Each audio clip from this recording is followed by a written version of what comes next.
Hey guys, it's Jevin from Power Up Gamers, and tonight we're doing Fiasco Quest for the Golden Panda.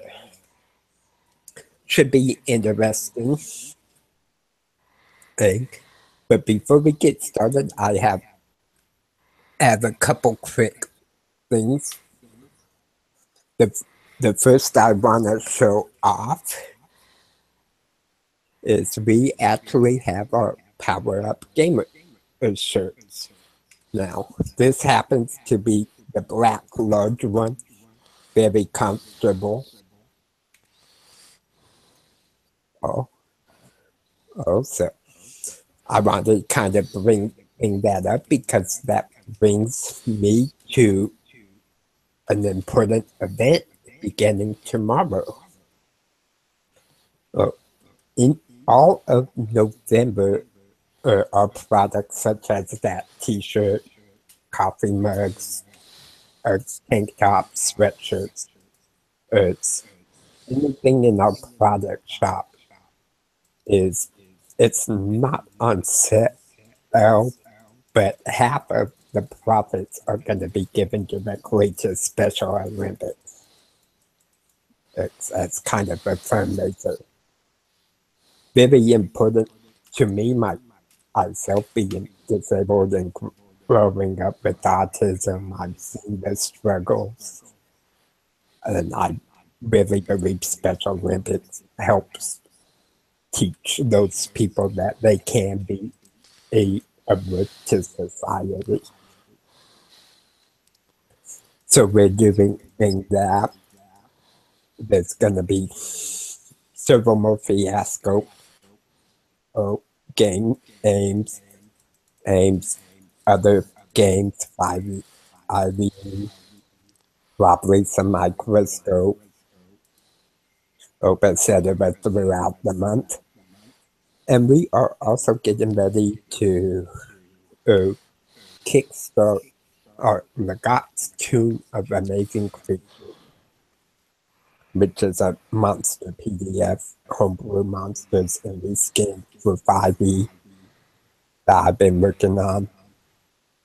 And depending on the funds we raise with Kickstarter, will determine how many monsters there are. We have a total of 78 that we would like to include. So be staying tuned to that. That will be posted in the Power Up Gamers group as well as Absolute Tabletop's Facebook community. Okay. So those are my kind of announcements on what we're doing. And so moving on, tonight I have with me Chuck and Nick. So you guys can introduce yourself, like a channel, something you're doing, whatever you like. And let's begin with Nick. Hey everybody, my name is Nick. I don't have a YouTube channel yet. I am working on it. I'm excited to be here. It's my first time ever playing Fiasco, and I've heard some things about it, and I'm excited to see what we're gonna do in this hunt for this golden panda. Awesome. I'm pretty excited as well. I've only played once myself. So. Chuck, you're up. My name is Chuck Gromas. I'm with Mad Games. You can find a YouTube channel. We're just really getting started, though. I'm here to play Fiasco, and I'm just excited. I want to have a great time, to be honest. Awesome. Okay, so I will begin this off reading kind of the little description that comes with the playset. And then we will get into the actual setup for our Fiasco game. The little description is called A Time of Myth. In the world of mythic China, The elders told tales in great detail about dragons and pandas, fighting and love, fortunes and fables to the children of the villages. In these mystical times, anything could happen, and everything could be a sign from the ancestors. One such myth was the tale of the Golden Panda. You loved it as a child, but now you have come to find out that it is true. Will you seek the Golden Panda? Are you up to the task? You live in interesting times.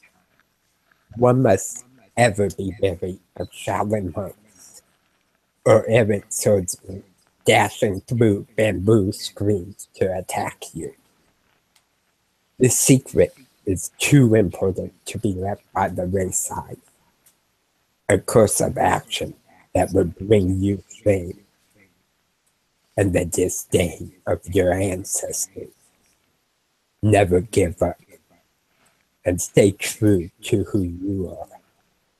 Let the spirits guide you in your quest for the Golden Panda.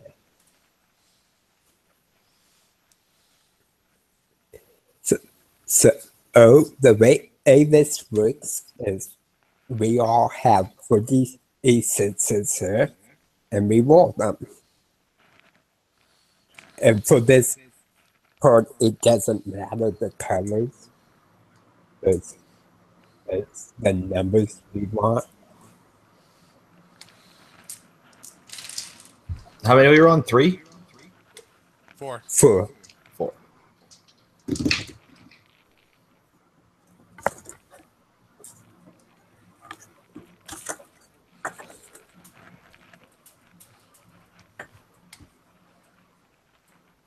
I got 4 4s and a 1.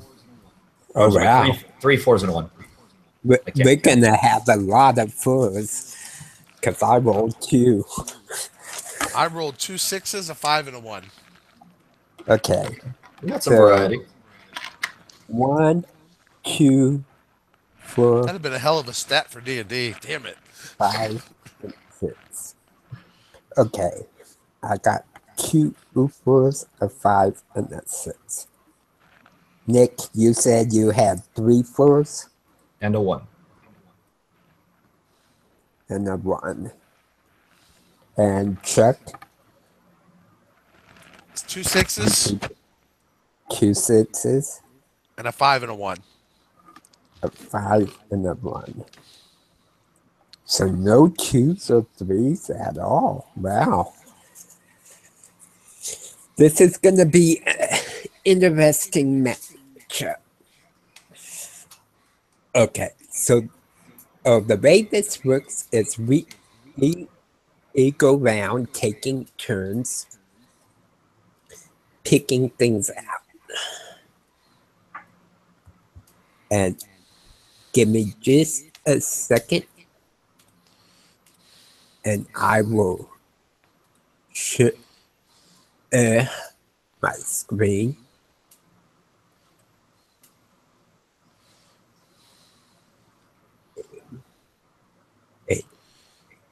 Now this is kind of the setup. Instead of a square, it's gonna be a triangle. Also we can just cut like it out of it. But each of us will have a relationship, kind of a detail on that. And I like to use one need per relationship. One location and one object.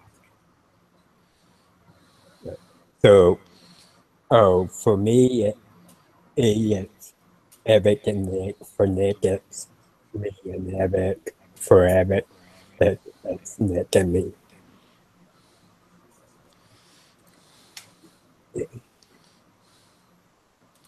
So that was just something really quick to kind of explain how it would look.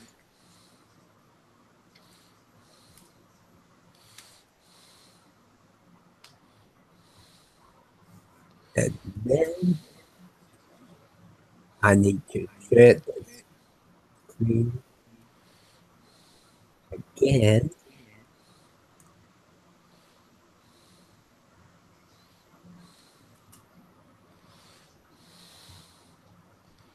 If it will let me do it.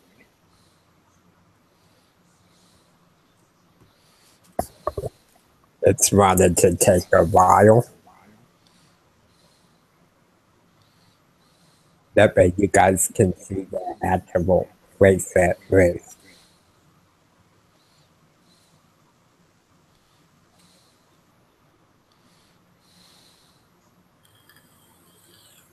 Oh, come on. Don't do this to me.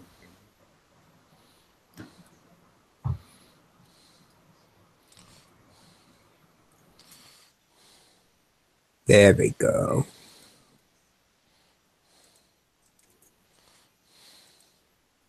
Okay.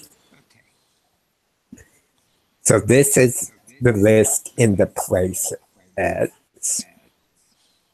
So under relationships, because we got 1, 4, 5, and 6, we can pick clan, romance, work, or the past. And then we can add details. So I am going to go first. And I am going to pick a rook relationship between me and Nick.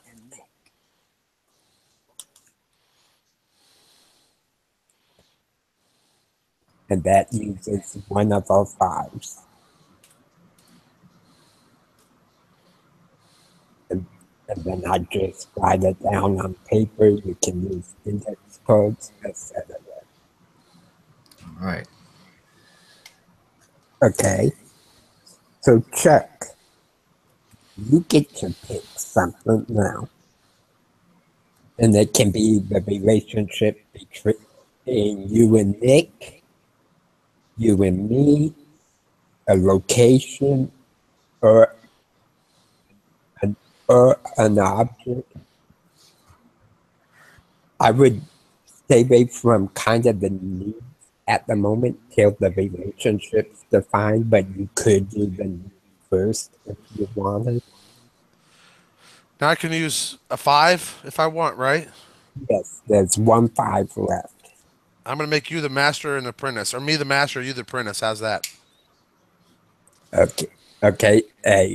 First, you have to pick category. In this case, there's not 2 5s left. Okay, so I have to take. Okay, so can you roll up 6 to let me see past a little better then? Yeah. Yeah. If you need me to scroll up or down, that's fine. So, like, for for me and Nick, I picked rook. Okay, I I'm gonna haven't take. defined that yet. Me and you are gonna have a secret, an ominous secret. Oh no, that's 4. Crap, I can't use that. Yeah. First, you pick the category. So if you wanted me and you to have a past together, you would use one of the 6s. How about we were village rivals? Okay. Like I take Could 6 to be. pick past, and then I use the 1 to get village You rivals, you right? pick the 6 to get the past, and then later we go in and define it. Okay. Yeah. So right now we're just defining like the genre of the relationship, and then when we go around again, we'll pick the like the specifics. Okay. Okay. Okay, so me and Chuck, and you wanted to go with the past. The past, yes.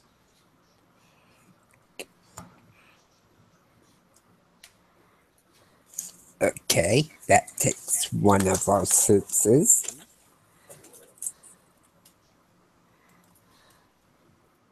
Okay, okay, Nick. All right. You mind scrolling up to the fours? What was fours again?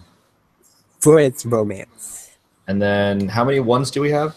We have 2 1s, 5 4s, 1 5, and 2 6s left. Okay. What was one? 1 is clan. Oh, let's do clan. Clan sounds cool. We'll do that one. Okay. Obviously, that would have to be between you, and Chuck. Okay. So Because we already got you and me defined as a work. So, Nick and Chuck are clan.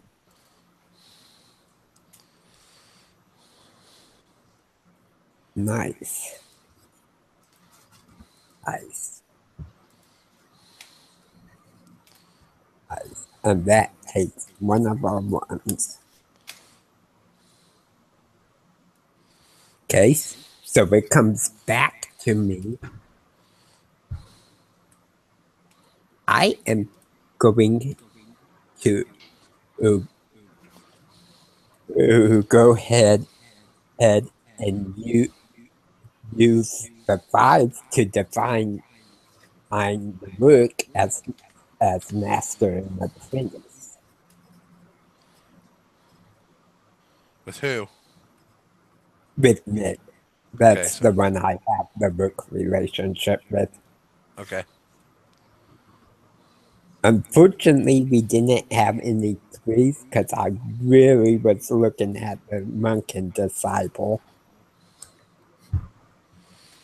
this is going to be interesting because we don't really exactly know like right now who's going to be the master and who's going to be apprentice. Yeah, so this is that's cool. something we kind of pick out. And that uses up all our 5s. So now we only got 1, 4, and 6 left.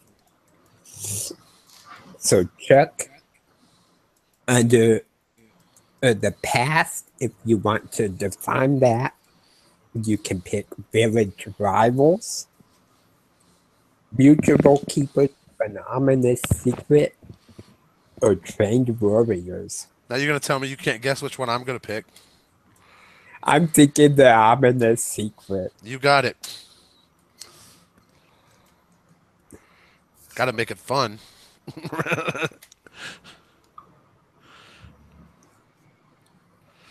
Keepers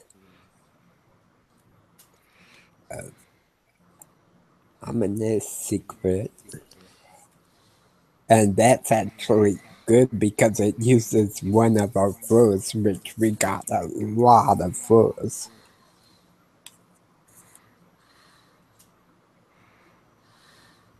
Okay. Hey. So Nick, you can actually pick a need, a location, or an object because both of your relationships have been defined. Which Okay. means I'll just scroll down. The needs are to get it rich, could be a need. Need to get even, or to discover.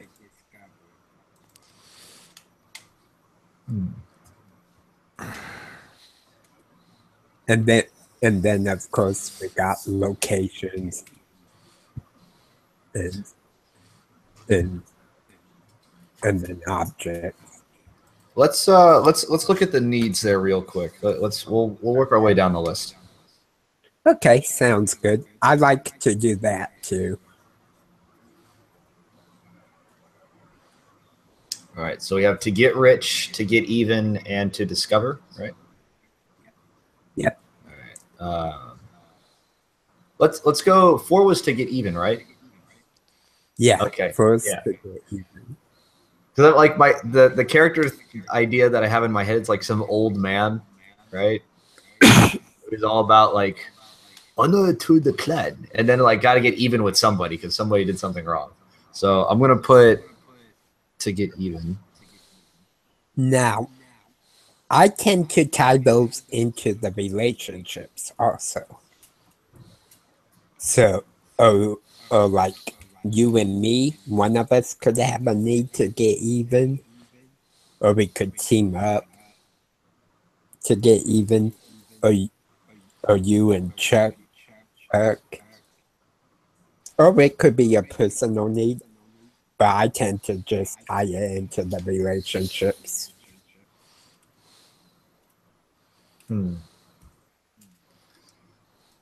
I think it would be messed up to like you have a need for revenge, and me and you're the one that have need for revenge against him, but I have to protect him because we have an ominous secret. Yeah. Oh, Oh, that would be great. That would be. It can get interesting. So it's like this. I'm stuck in the middle of this triangle of mess. Yeah, let's you know what? I'm gonna have that need to get even with you. So it's like the apprentice trying to get even with the master or vice versa because of something. That's gonna turn into something fantastic. Yeah. We team up against Shut. Yeah, we can do that too. And need to get even with him. Which would be interesting because you both have that ominous secret. So maybe he wants us to spill the beans about it, or vice versa. I thought it was you and Chuck who had the ominous secret. Yeah. Okay. No, me and Chuck is the past. Oh, okay. Who had the ominous secret then with me? Yeah, I thought the ominous secret was defining the connection from the past. Yeah, no, we hadn't defined it yet. Could have swore you did. Nope. I defined the master and the apprentice, and then it hasn't gotten met. Then Chuck wanted the mutual keepers of the ominous secret. Also, we haven't actually decided who gets what, is what you're saying. So, yeah. Now I wrote it down as you two having the ominous secret. But I could. That's fine with me. Either way, I don't think it really changes. Either way, the dynamic is still. That actually could be good because then it's like the master doesn't know about this secret. Yeah, that's how I'm feeling. Like, I feel like in this situation, like the type of character that I'm thinking of playing, it's like I'd be the master and you'd be the apprentice, and then all of a sudden you and my fellow clansmen have some secret. So, Chuck, since you chose that, did you want that with Nick or with me? I kind of wanted it with you, to be honest. Okay. Then we need to pick one that defines clan and which I'm gonna scroll back up because that's under the past. Yep. Okay, let's see. So, mutual keepers of ominous secret. Yeah, so to define the relationship between me and Chuck, that's up in clan. Yeah, we're gonna have to do that. But you pick a need. So I am going to pick a need as well.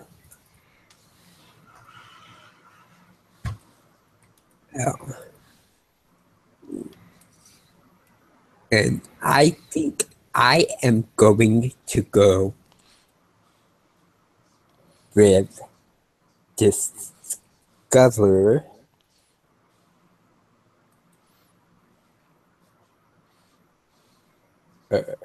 as a need for me and Chuck. So one of us has a need to discover something. And the mutual keepers of the secret. Okay, we have 2 fours, a 1, and a 6 left, and then the wild. So Nick, you're up first, and you're gonna wanna define the relationship bit of clan between you and Nick.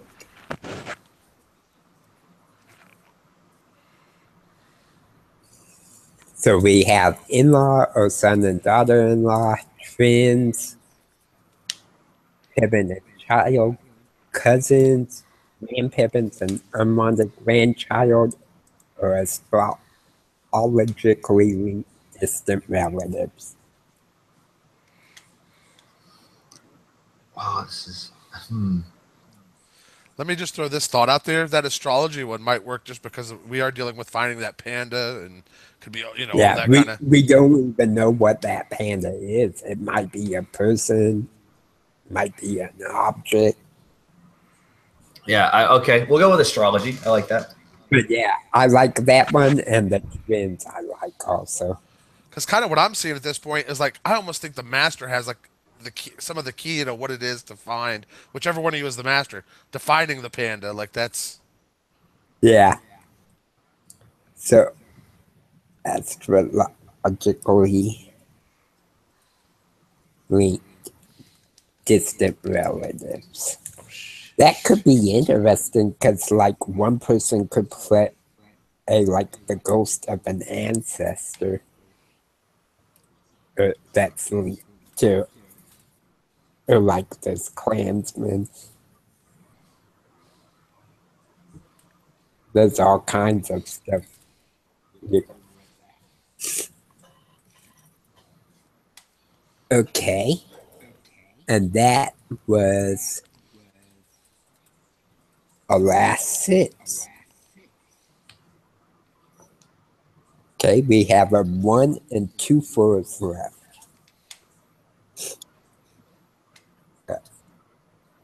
So, I am going to scroll down because we need a location and at least one object. So we have a 1s and 4s left.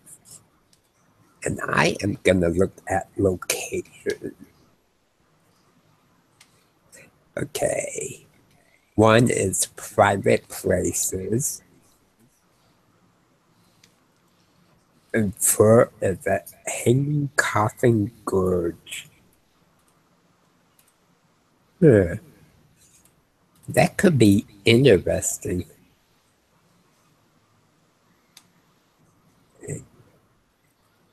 But I am really liking the private place. But I am gonna go ahead and keep scrolling down to objects. So we have transportation and weapons.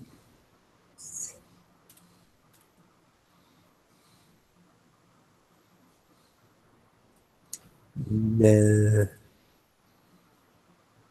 I have an idea for that, but it's gonna require using the wild.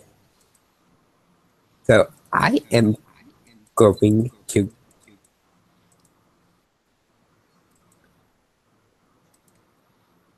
go ahead and pick the location as a private place.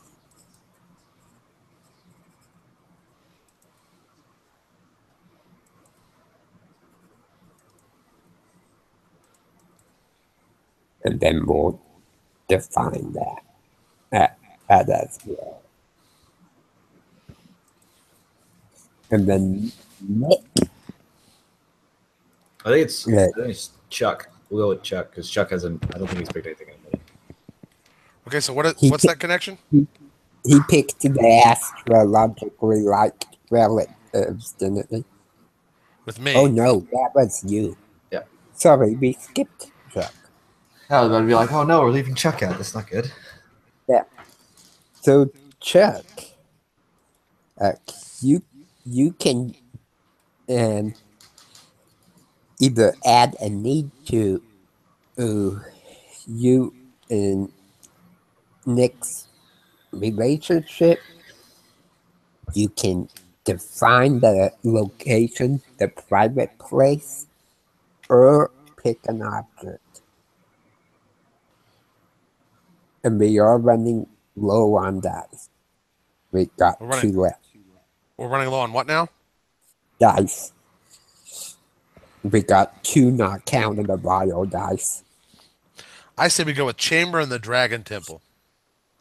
Ooh, Okay. okay. This is good. Okay, change. Hey. Now is that a connection with me or somebody else, or is that just Unfortunately, we don't have any sixes left. oh we We don't, have do we? one, a 1 and a 4, unless you're gonna use the wild. And that's supposed to be the last dice used. Well, let's use the Kenzai suspended silt house with a trap door. Okay. Kinsey. So.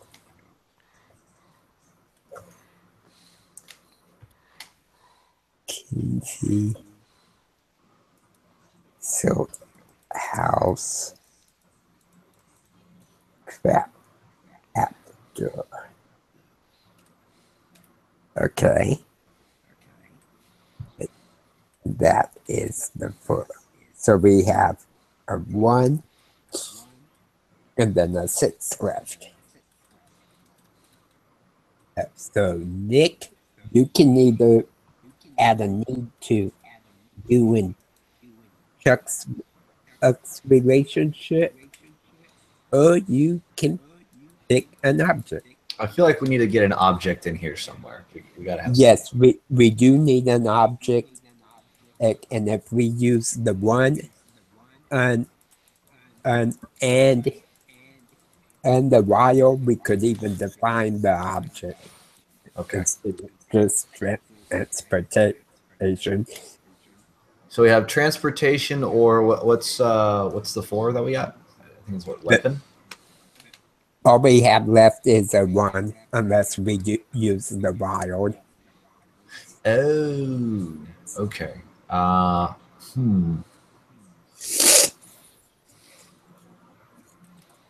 Which pretty much leaves us with transportation. Sure, let's do transportation. Let's see how this turns out. Okay. How about, Chuck, if you're cool with this, since we only have a 1 left, let's let Nick use the wild dice. To Yeah, I'm fine with that. define the object, and we'll just make it under the transportation using the last one. So Nick, any number you want there. All right. Now it would have to be either in this house or like outside this house. For a fiasco to happen, what are we gonna do?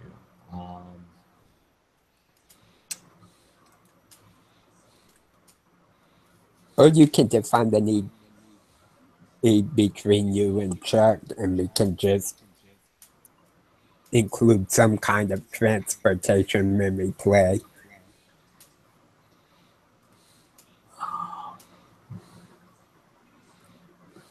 Oh, that's so hard. Let's take a look under needs.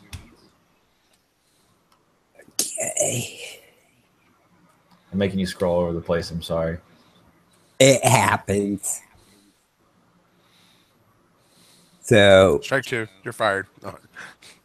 So you can pick to get rich, to get away, to get respect, to get even, to get the truth about, or to discover?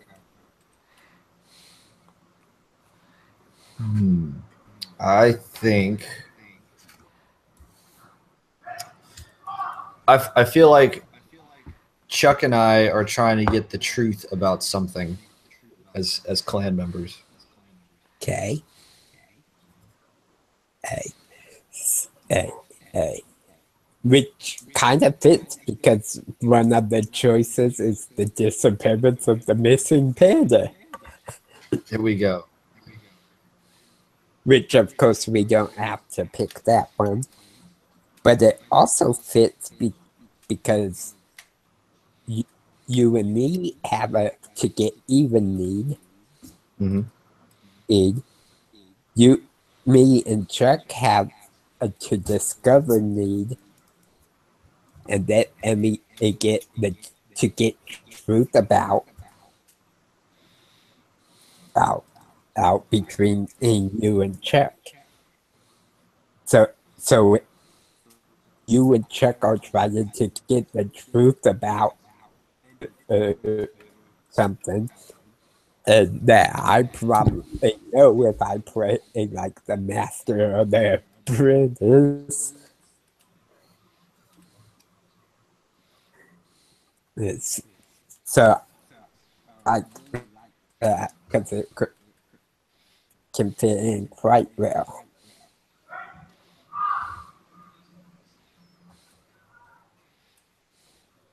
Okay, so we have used all the dice.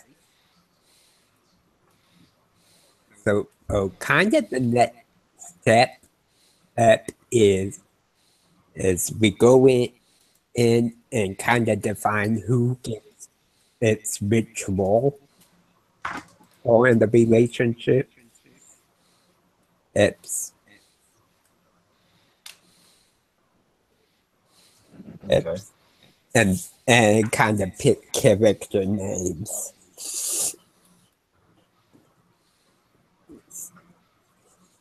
So, Chuck, since we ended with Nick, how about you go first?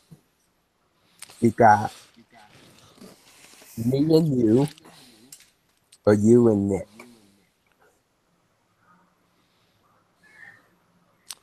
See, I almost want to say there's this thing that, like a prophecy of who's going to find the panda or how you find a panda. And it has to do with two children born under a certain sign. Yeah. And that's mine and Nick's relationship. Yeah, I looking at these is with you and me. That's not really a specific role because we both are kind of guardians of the secret. So I don't think that really needs to be defined as who has which role. Oh, so for you and Nick, you have the astrologically like a link to distant relatives. So, you could pick what the relationship is as a relative. I kind of like the idea of like what an ancient ancestor type ghost. Oh, oh, that's kind of like guiding in this clan member. I kind of go into like with Chuck's idea of like we're both kind of born under like the same astrological sign, and like that astrological sign's like destined to find the golden panda. I feel like that would be. That could even be a question of it. It's not literally both of us. It's just one of us. Yeah, Yeah, and we don't know which one's which. yeah. We don't know. Which one. Yeah, I like that. That's. But it says where like you could pick out if you guys are siblings or. Well, it says distant relatives. Well, see, we could be cousins, but we're actually okay. Let's just say there's two warriors that are connected to the panda in the past, and we're the spirits of those warriors. supposedly reincarnated. Okay. A so I would say a like you guys are like third, second or third cousins, and it's actually like you guys' spirits that are linked by the logical signs. Yeah, and so to go with my need of like to get the truth about something, like I feel like that would be I'm trying to get the truth about which one of us is the one that's supposed to find it. Okay, so third cousins, souls, linked by astrological sign.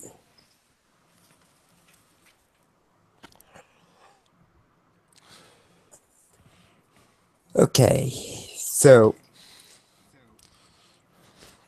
I'm up.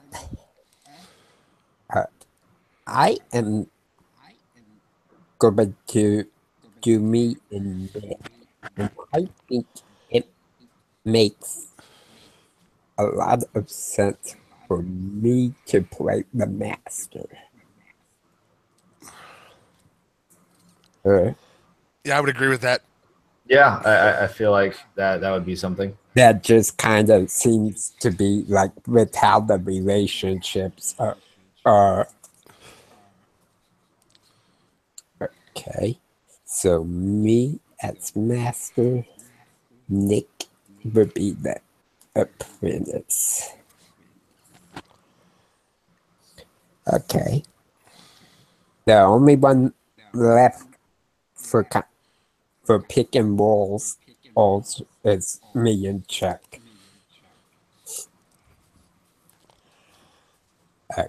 And it's mutual keepers of ominous secret. The only way I could really see defining that role is if one of us wanted to reveal the secret and one didn't. Otherwise, I don't I think it should have be. a need I to. almost think the secret should be about Nick, and I want to reveal it because I'm his family, and you don't because you're the master. Or I got an idea. I'll throw this out there. It's that you know the secret. Both of you know the secret that Chuck is the one who's supposed to find the panda, but you didn't want to tell me since um, we're both like apprentices under you, right? Because we're like distant cousins that are kind of related to each other, and Well, then yeah, like it does. Yeah, it doesn't say if you're not an apprentice. And it's too. You very well could be. How about this? The secret is whoever it is has to die. ooh, And That so we or don't know who it is, but that or whoever it is has to die. that. I actually have an idea for that. I think instead of that person dying, I think it's they have to kill the other one. Ooh, that's even. ooh, yeah. And that might be the ominous secret. That's awesome. I like that. That's even better. So me, keeper, and Chuck wants to be either a revealer. Okay, now all we need to do is kind of name our characters. I am going to go with Master Wong.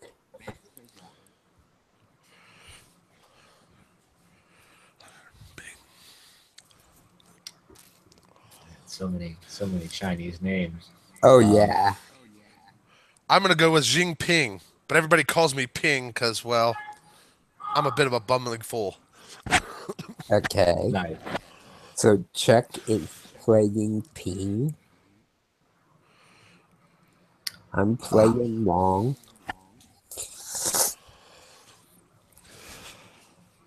And obviously both male.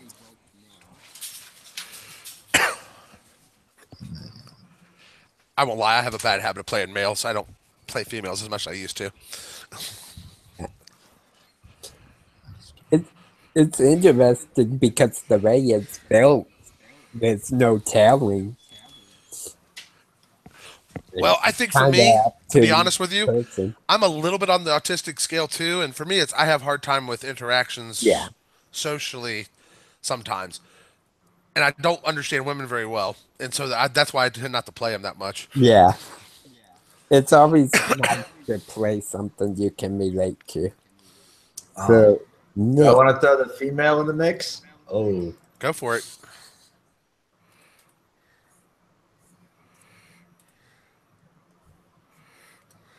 I will be. Oh man, I gotta figure out. Like, I'm big on voices, so I have to figure out like female Chinese voice. Oh shit. it's I will gonna be. be interesting. I'm probably not gonna do a voice, although I might try. I will be Lu Chen. That's awesome. I like that. Liu Chen. I wish I was better at voices. That's yeah. Voices are really easy, which we can talk about some time.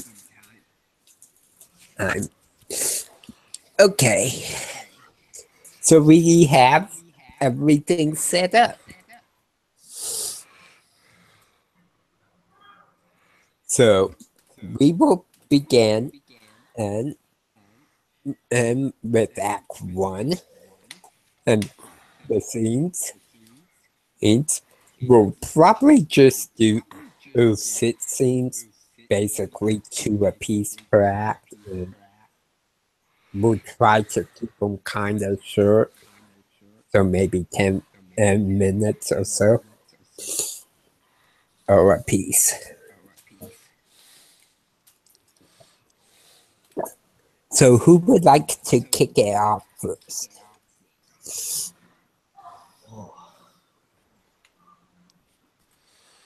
And the person who kicks it off can establish this scene or resolve the scene. Give me a second to think, and if everybody else comes up with something, go right ahead. But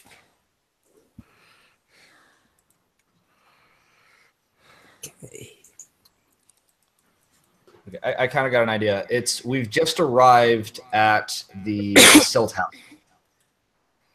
the what now? and we just arrived at the Silt House, like the three of Okay. us, and like you have the 2 of us, and then Master Wong is in front, right? And this was like some lead that we got to find the Golden Panda, and it's going to be. I feel like it's going to be a scene between me and Master Wong about like why we're here or something like that. Okay. Hey. So, let's see.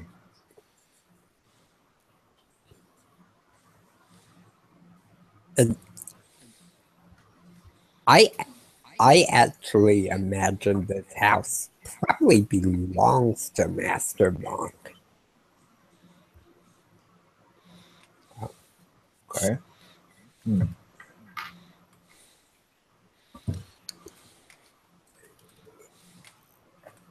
Okay, so let's see if I can get in character.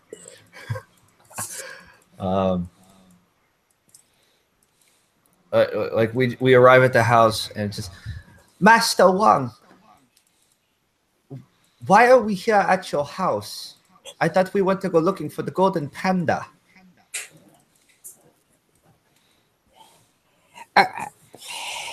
Luchan, you know all these old bones. We must stop and rest.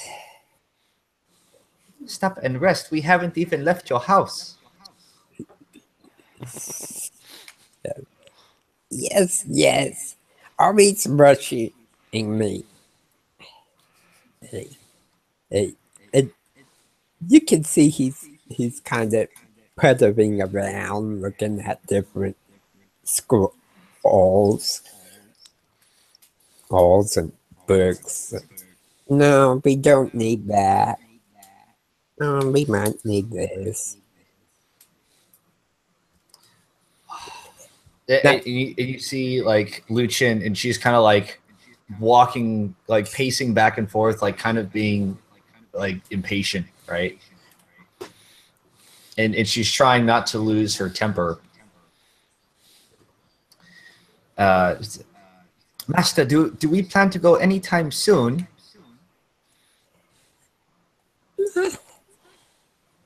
Probably after the midday meal.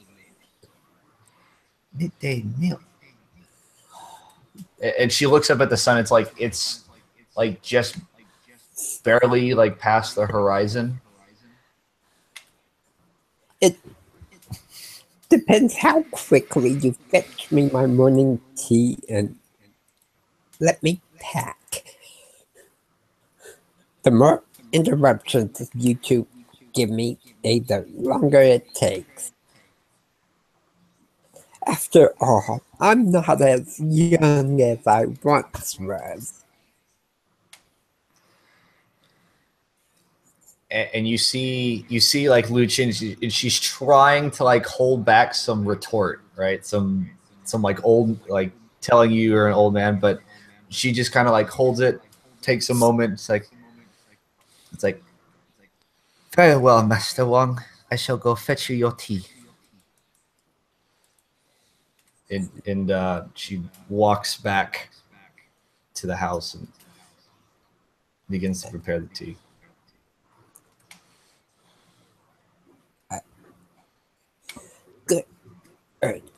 Good. She's got pink. Come here. Yes, master. Yes. What can I do for you? You need to hide this scroll. Master, should we not really tell her? Do you really think this is the wisest choice? Hide the bait is, but it would be a burden. Hold on a sec, guys.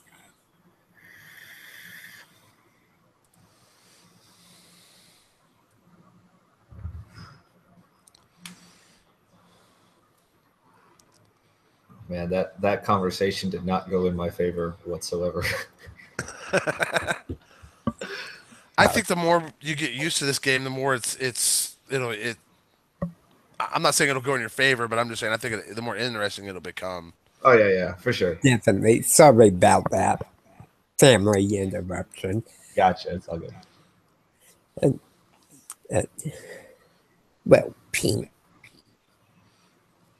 It would be a burden on her to know. Oh, after all, you know what the scroll says. Yes, I have to live with what it means. Why does she not have to? One of you. I don't seem fair to me, master. It isn't fair. But she is strong body. You are strong of will and heart.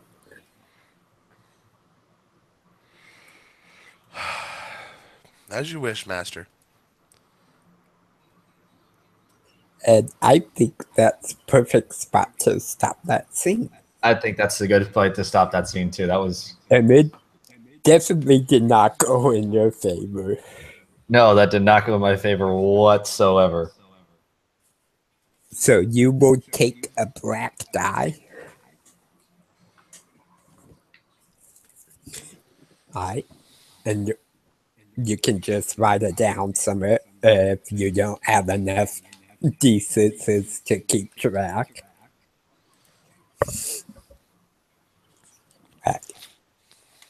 Now, normally we would use the same numbers we rolled, but because we didn't keep track of the colors, when we go to do the tilt and the aftermath will reroll the dice. Sounds perfect. I think that'll add some variety. Exactly. So Nick established that scene, so he gets a black die.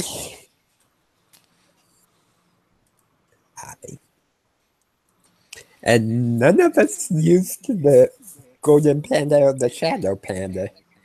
I think this is more like the preamble. I don't think there's anything really to define on that one. So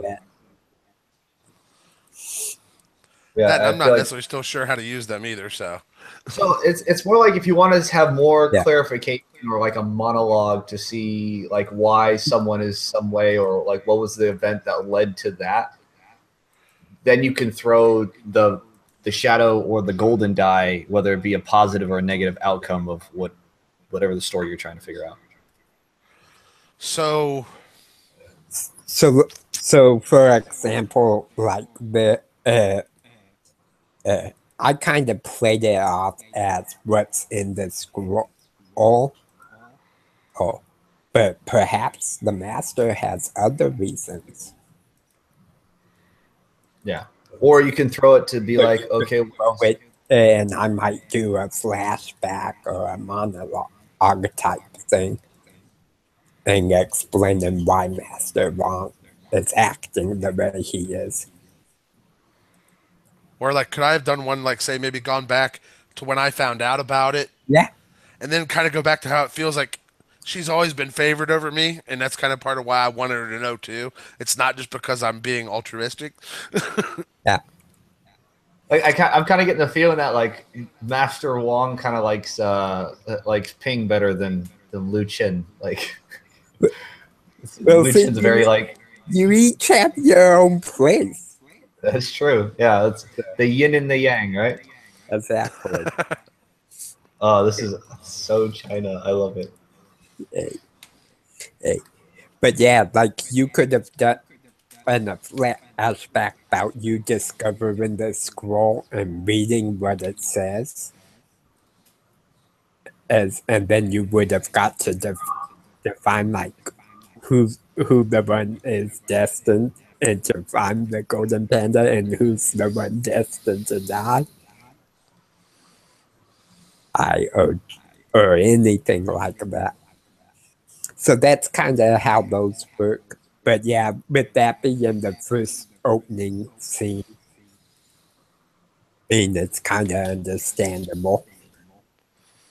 So Yeah, we're still finding our footing on this game too. exactly. So Chuck, how about you go next? And you can pick to establish a scene or resolve one.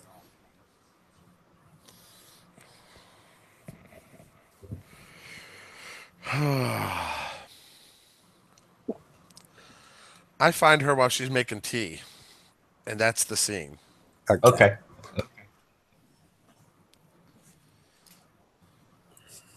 So I walk in as you're fixing tea. Okay. And you see like Lu Chen and she's like putting the tea leaves in, and it's very like systematic and like graceful of like pouring the hot water in and like putting it back on the fire and all that stuff. But she has like this very like tense look about her.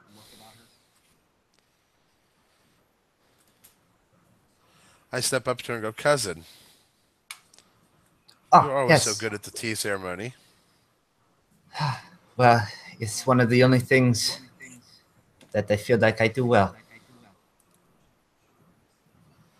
Oh, come now. We know you're both the favorite of the master. I'm just a bumbling idiot. I mean, last time I served tea, I spilled it all over master. That is true. Yes, that is true. But the main thing is, did not the master not say that we would leave to go find the golden panda sometime like today? Like I thought we were going to set out early, but now the master just wants to pack and go to his garden. This laziness is just aggravating. Maybe you should talk to him about it more. Push him. I think maybe there's some reason behind it. He just don't seem to want to talk about it to me. You know how the master is. He does everything on his own whim. I tried. And then he sent me to make tea.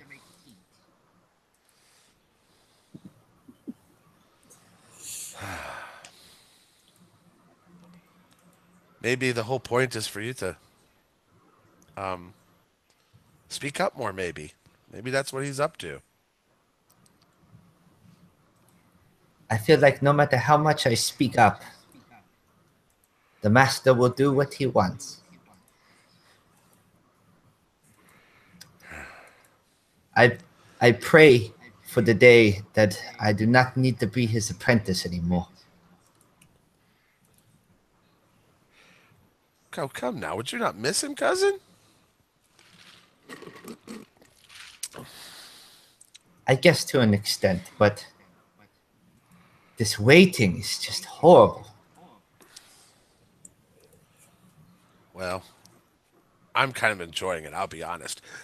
And I kind of grab like a little sweet treat and start eating on it, the biscuit.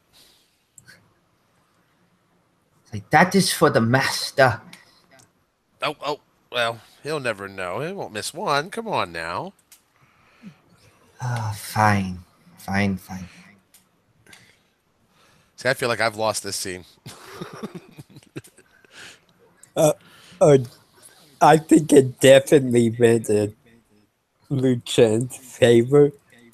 But before we end this scene, I am gonna invoke a Golden Panda dice on Okay. Liu Chen. Okay. What do you want to see? Like that's You can do monologue. You can do flashback. Uh, I I'm thinking maybe it's something in with your training.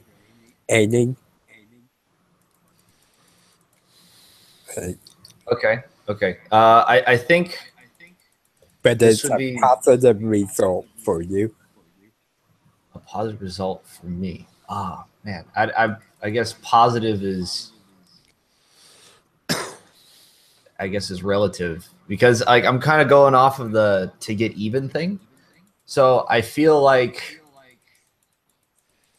it's almost like a montage, right? The scene, the flashback would be like a montage of the training of the martial arts and learning calligraphy and all these other things. But it seemed like every time she tried or she would succeed over Ping in whatever they were doing, but every time she tried to like show some sort of pride for it, right? You would either like you would have dozed off or you just like I'm gonna do this now and just like did something off on a whim, right? And every time she was seeking recognition,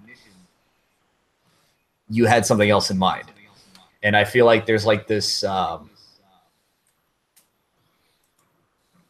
I guess you'd call it like a daddy issue complex. Like that's like this slow buildup over this time. And so like this Nice. animosity has just been building and so like she understands the whole like being respectful of elders but she's in this clash. She's at this very like I want to get at him, but he is my elder kind of. And you don't understand why. And I don't understand why exactly. I like that. Well done. And I think that's perfect to end this scene. Definitely a positive scene for Wu Chen. So do I get a negative dice for that scene? Yeah, I could do a shadow dice for you. So you could do kind of like she did, only with a negative result.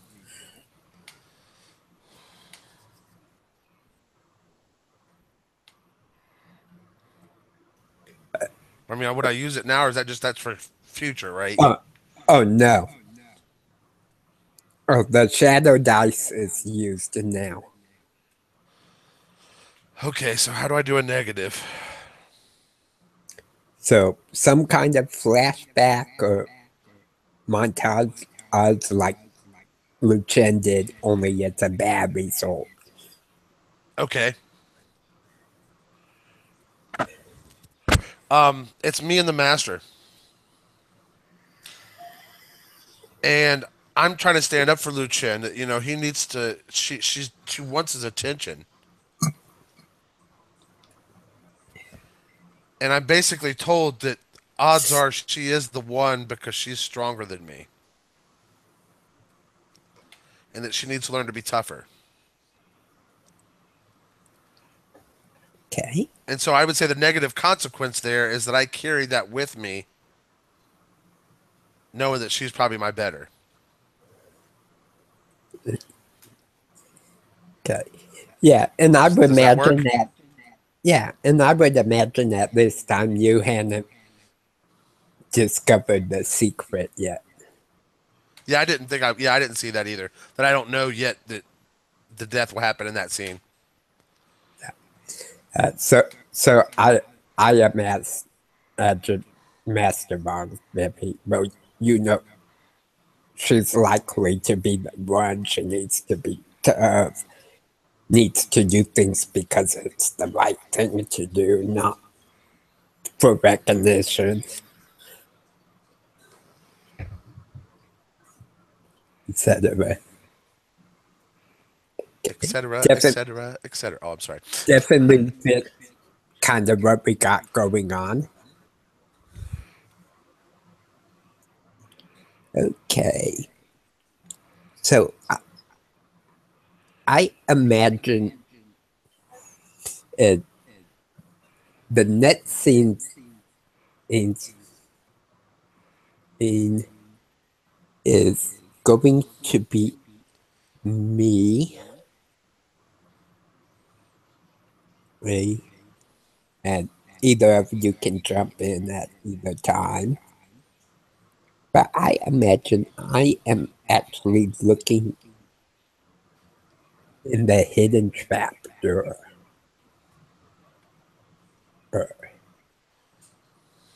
And I'm digging in because that's where a map is. And we're on the map. I feel like this would be more of a thing between between Ping and Master Wong. See, I was thinking the other way around because you catch him red-handed doing something he said he wasn't ready to do. Yeah, but you're already kind of in on the secret. I kind of want to see like this interaction of like how the more of the secret getting played out between you two because I. Okay. I come in the room and I'm like, Master, she's about to bring the tea. Oh, that's fine. I'm just grabbing something. And he closes up the trap door and moves What is it, the Master? bricks around. It's just a map we'll need for our travels. How far do we have to travel? Many moons. I thought you told her we'd be there today. No, we leave today. Now, He's going to be disappointed. If we can get there today, maybe if we can find good transportation. Do we have any money to spend on transportation, Master?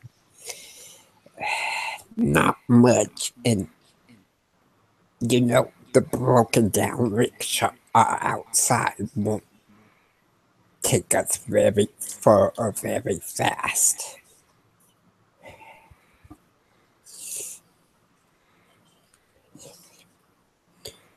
And anyway, a ping.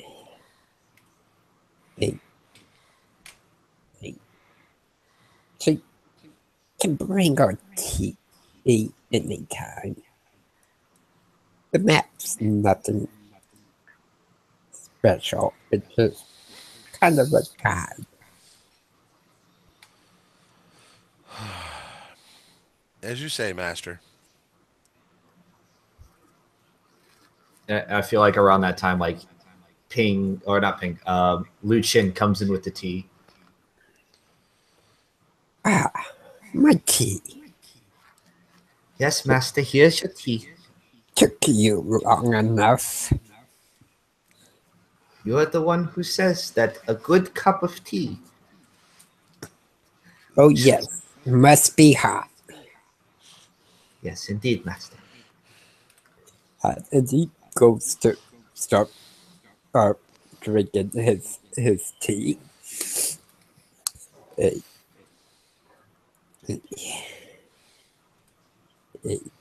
and he's being pretty quiet even for him.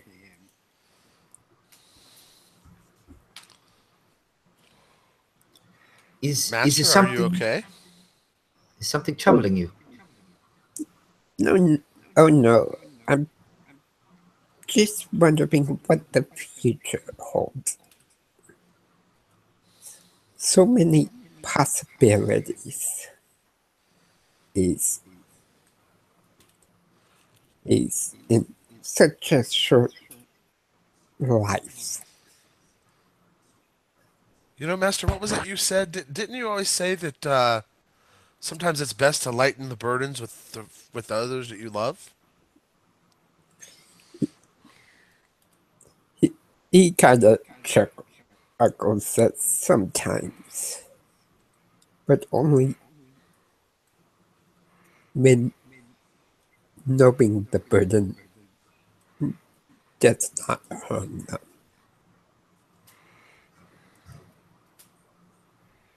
Does not adversity make us stronger?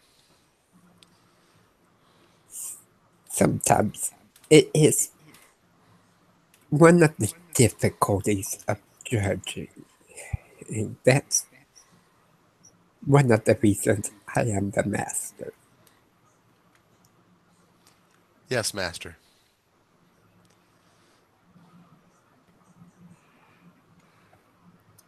And I think that's a good spot to end. I And think. that, Yeah, that's awesome. I like how it's going so far. Yeah, this is becoming interesting. It's like everyone's like holding this one little secret. yeah, The like, nice little. yeah. And like, we have multiple secrets going on too. Yeah, for real. The resolutions need to get even. It's Um, kind of its own secret. I think Master Wong gets a positive die on that one because at the end of the scene, like that ended in your favor. You're kind of like, just go with the flow of this. I got this kind of deal. Well, he handled my thrust very well. I feel like he did come out on top of. Yeah, exactly. Okay. Okay. And we also defined what was in the trapdoor and the transportation. Well, that's still a thing that we need to figure out. There is transportation, but it's broken I down said rickshaw. We it. need to find. Yep. It's the broken down rickshaw is the transportation we had.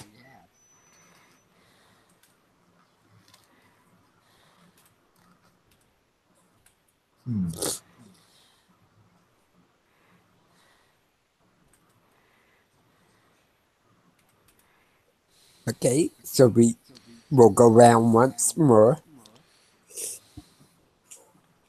So Nick, you get to establish a scene or resolve one. Oh, jeez. Yeah, I think this is where the practice comes in. Some of this stuff, getting more comfortable with doing it, I think the Yeah, more you play the game. the resolve is the hard one, in my opinion, because you get to pick the outcome, but the other people get to establish the scene. Yeah. So you gotta kind of play off what they pick instead of setting the scene yourself.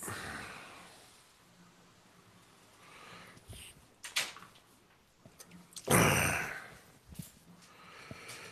right. I think I'm going to set another scene. I think now that we've introduced transportation into the issue,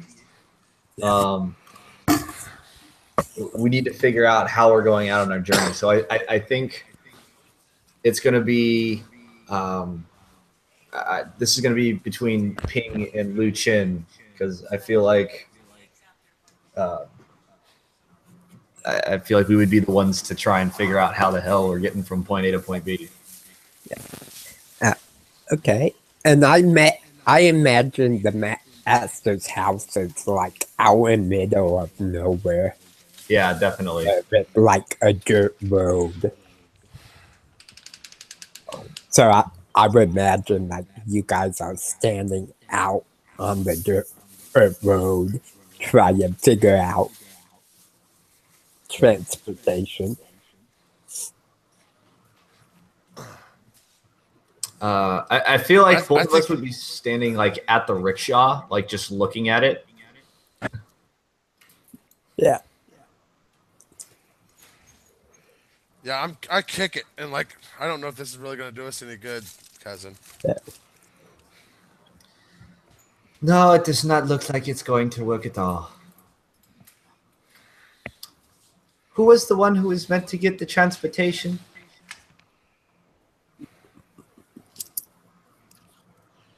I thought it was you. See, I thought it was you. I was supposed to get all the supplies together, and you were supposed to get the transportation. Oh, you're always right, cousin. It is my fault. Oh, I'll pull the master. You can walk. Very well. Do we need to... Oh, jeez. Do we even want to bring the master in this rickshaw, or should we make that, or he's going to have to walk? And with that pace, then we're not going to get very far at all.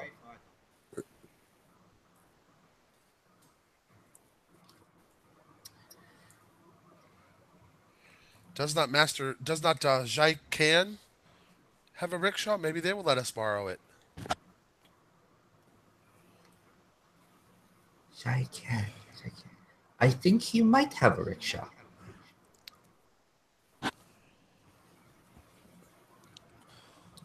I will go down and see. Yeah, go and see. I will see if I can get the master to move along a little bit faster. Okay. Speaking of the master, does he not seem upset to you? He does seem a little off, yes. Okay. I'm gonna do both Golden and Shadow. I am gonna give Ping the Golden and Panda and Lucine in the Shadow. Okay. What was the name of the NPC that you just said, Chuck? Because that was like I don't know. Zhu Can. Okay. It's one of my things. I can pull names out of my butt. Yeah, that that was like right. I thought you were referencing one of us. I was like, who the hell is that guy? And then it's like, oh no, it's one of the things we do in Fate. When we play with our guys in Fate, is literally our DM. He'll get us to interact with an NPC and you can make the name up of what they look like. And that's one of those things I'm good at. Like I'm real good at just pulling that kind of stuff out of my. That's perfect. Exactly. So let's go with Ping first. I can play Zucan if that's what you want. Well, that's what I was going to say. Is the Golden Panda? Can I use it to say that I get the rickshaw, or does it need to be a flashback? There's not really any like defining thing. It's more of like an interaction, something positive that goes for you. Yeah. It does say like a monologue or a flashback. So I imagine this would be as he's walking to get the rickshaw. Okay, yeah, I can see that. Okay, So, is Ping is kind of zoning out and walking down to the next house. He stumbles and falls. Oh, Lord, pardon me. Great ancestors, am I so clumsy? Oh, what is this? And he picks up a pouch, and it has some money in it. And he's like, well, oh, this could help. And when he gets down to the house, he knocks, and the old man comes out. And why don't you play the old man for me? Okay. I bow and I say, Zhao Ken, I found this money on the road. Do you know who it belongs to? Well, that is something very interesting there, Ping. I do not know who it belongs to. I'm sorry.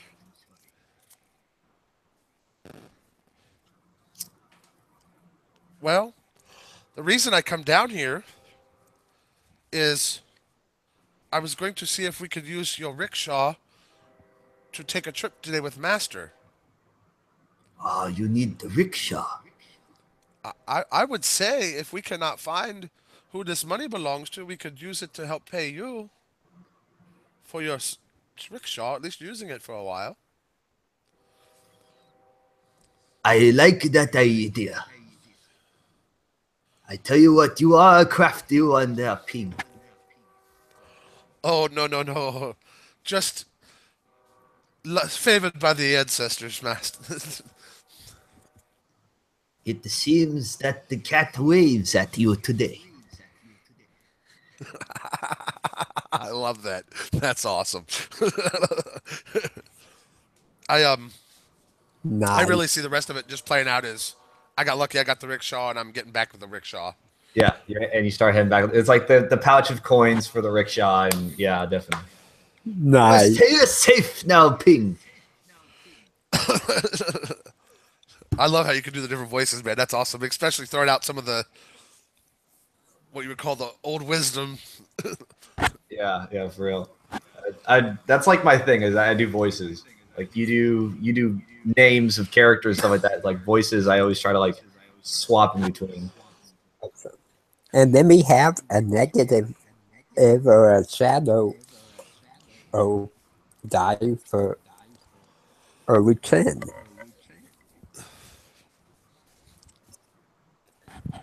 Okay. So Lu Chen, she's kind of like she's looking at the rickshaw, and she's she's doing more pacing back forward. She's getting super impatient, and she's like, Everything is going so wrong. First the master wants to wait. Now the rickshaw is broken, and if Ping cannot get the rickshaw from Zukan, then we're going to have to walk, and that means it's going to take too many moons for me to count. Too many. Which and she's like having like this nervous breakdown, but then again, like she has an idea in her head, and she's like, and then she shoots it down. no, the master is going to want to come with. And I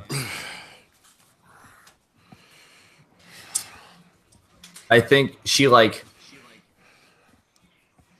kicks the rickshaw as well, but I think she put a little bit more oomph into it than she really wanted to, into like kind of like the fractured wheel, and everything just kind of like the wheel breaks, and like the rickshaw like tips over. Well, we're gonna try to cook it all at one time, though, right? So Okay. When I'm done with this, I'll cut it up. Nice. so I will take. I'll take a shadow die. Oh no. Yeah. The shadow and golden dice you actually don't take. Oh, you don't take them? Yeah, all of us can use them. Oh, okay, cool.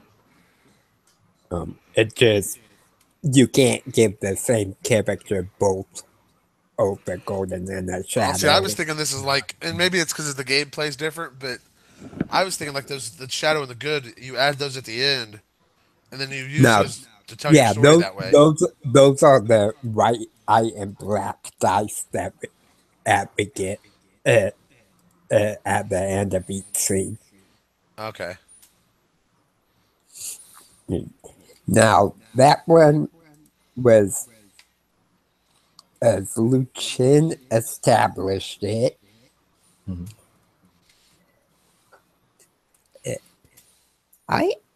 I am gonna say that probably turned out bad for Luchin.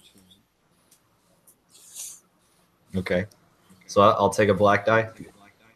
Yeah, 'cause even though you got what you wanted with the rickshaw being dealt with, it Ping actually did that. And like you're trying to hurry up the master and work through your own emotions, and I don't think you managed to do that. No, I did not whatsoever. So I would say it's a negative outcome. Okay.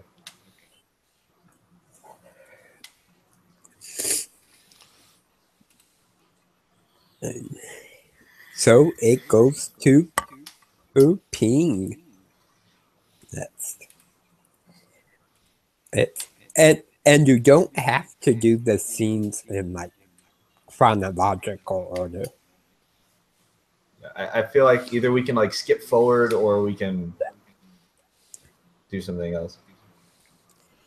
I Yeah. don't know if I'm comfortable yet doing too much with the time frame yet. That I may not be ready for that. Yeah, so like you could skip back to when you found this scroll, or you could jump forward to when we're actually on our way to find the Golden Panda. Yeah, I think we should just go ahead and skip ahead forward to the on the road to get the panda, or at least somewhere along that range. Yeah, I feel like that's a good place. Okay. Okay, so set the scene for us, Ping.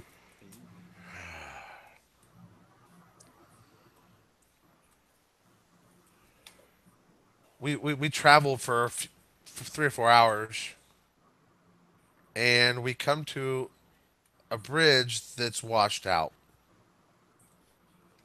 and so we have to deal with that.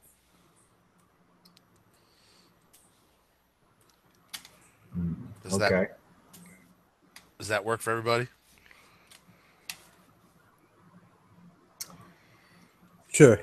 Yeah, but we can do it. I imagine Master Wrong's riding in the back of the rickshaw. Yeah.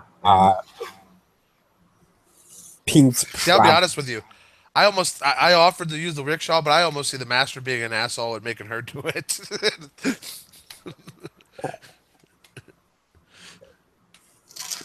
So Making a woman pull a rickshaw? Jeez, what kind of mythical China is this?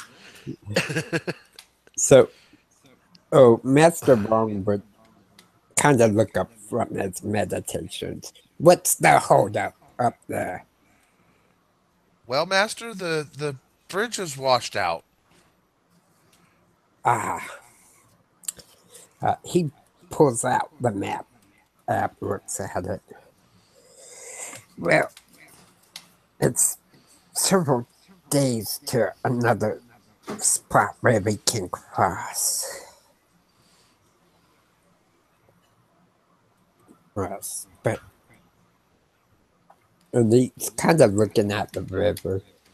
It's Oh, what should we almost do? it's almost a lazily flowing river. Doesn't seem to be very fast. That's goes. Well, we could try.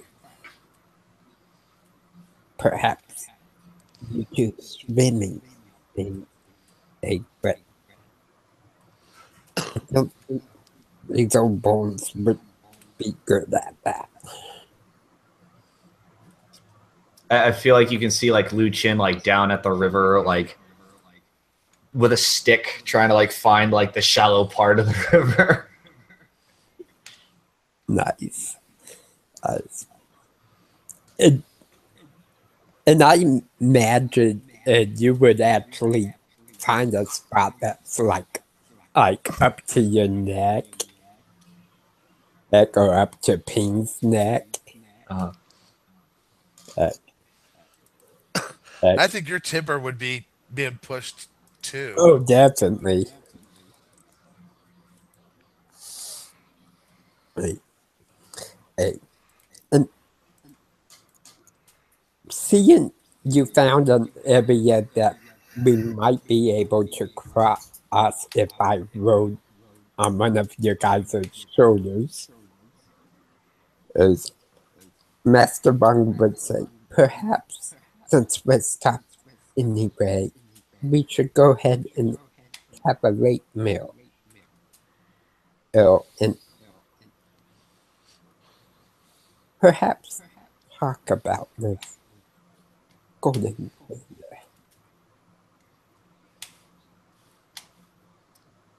About time. I kind of mumble under my my voice. I feel like Lu Chin would come up, and she's like from the chest down, she's like drenched in water, right? And she's and she's like, Everything seems to be too deep. The current is not. It's not strong, but I don't think the rickshaw will be able to make it. Yes, if we cross here, we probably will leave the rickshaw behind.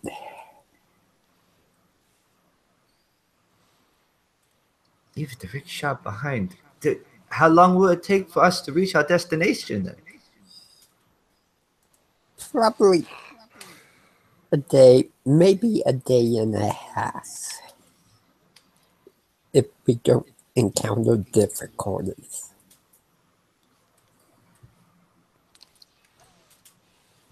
you can just kind of like see the frustration starting to build.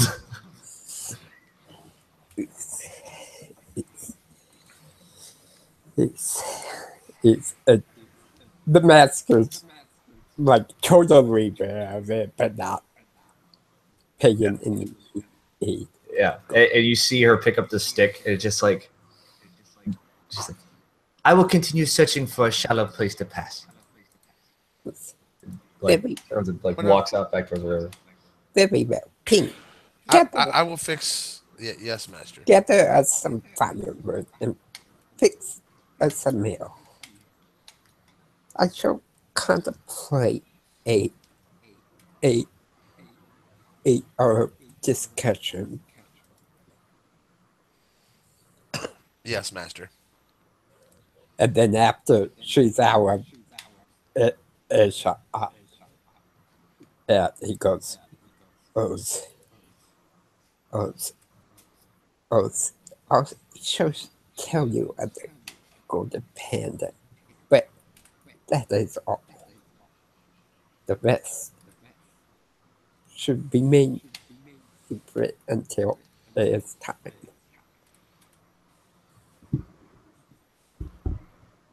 Then I imagine he goes a little ways off to like a small boulder, climbs on top and sits lotus style and just kind of meditates while he's waiting for the meal to be prepared.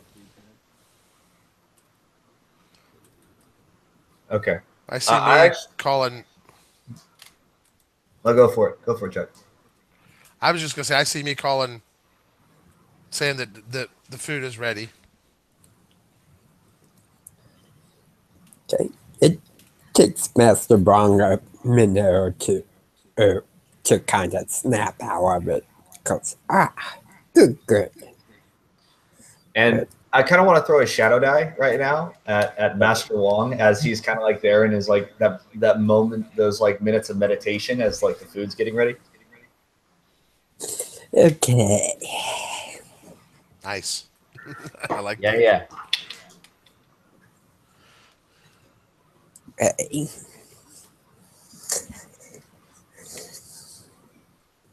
A shadow die.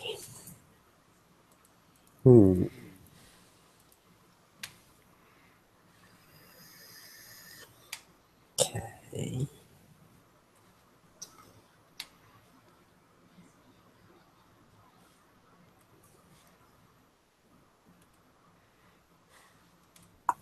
I think I am gonna have Nick like playing a female L. Let's make it a simple name. So let's go with like mean or something like that. Okay, who am I playing again? I'm going to be playing. Let's go something like mean. And that is the master's daughter. And unknown to you guys, your mother. Uh, so I imagine it would be like Lu Chen's mother.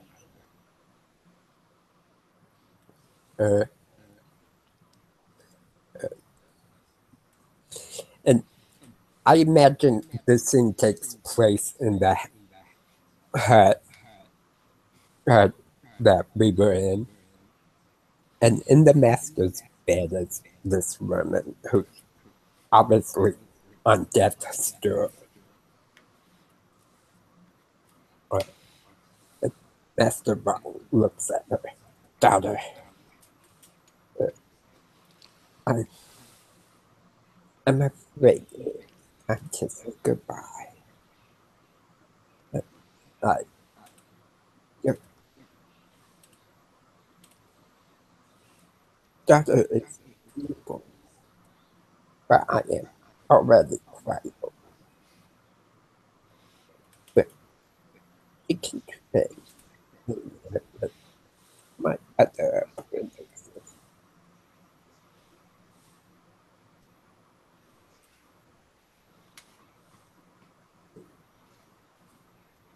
Yeah, sorry, you're like cutting in and out. I'm sound like ruining the mood. And well, part of that's me trying to talk. Oh, okay. I can try not to cough. Oh, okay.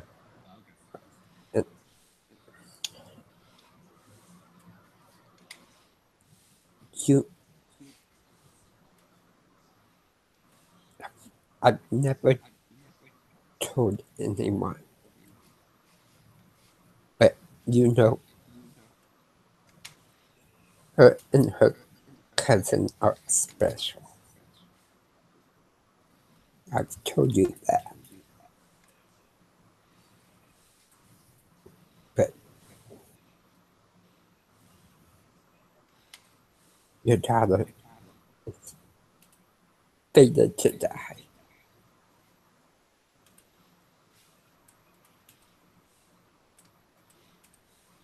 You mean to tell me my Lu Chen is going to die? Yes, that's me. And to make it worse, it will be by the hands of Ping. And like she just like slaps him across the face. Perfect. Yeah. I think it's just one of those like not it's like the inaudible like she keeps talking, like Ming keeps talking and like chastising like this is like what the and you can't hear none of it. All you're hearing is the reverberation of the slap. Yeah, like the You know, that's a very emotional moment, to be honest. That's you know, yeah, I like that. I That's was awesome. having trouble speaking because it's like, oh man. Yeah, I kind of heard it in your voice too. Yeah. It was to be emotional. Yeah. He's telling his daughter that his granddaughter's fated to die at the end of her cousin. And she's good, and his daughter's dying and gonna take it to her grave.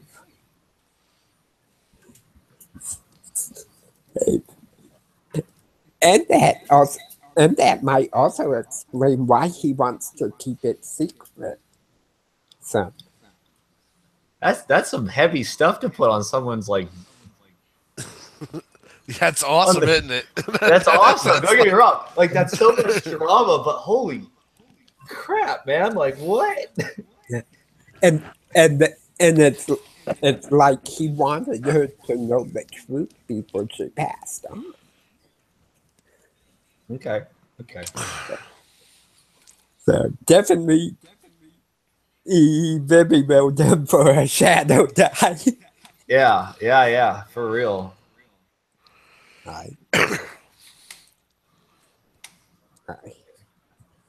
And I imagine by this time Master Vong's came and sat at the little fire, and Pings started to serve up the meal. And I imagine Lu Chen would be coming to sit down too.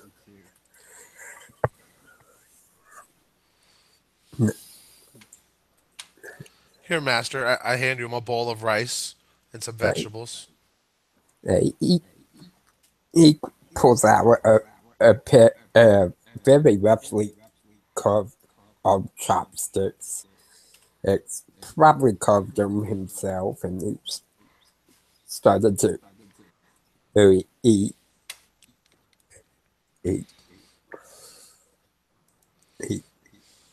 And he's kind of thinking as he's eating. And he goes, well,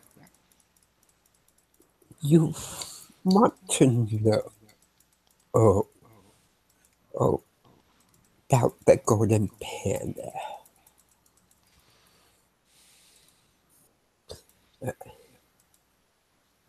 And Yes, Master. Tell us about the Golden Panda. Yes, please. I am going to assume we are actually going to play off to get the truth about, because you both have that need. See, I Yeah. almost think it almost ought to be some kind of we get there, something's about to happen, and it's you find out, but it's almost forced upon. I don't know. Well, Maybe we is better this to like deal the with. last? Is this the last scene that we do before we roll for the tilt? Or Yeah. okay, so this is where we're trying to figure out the truth.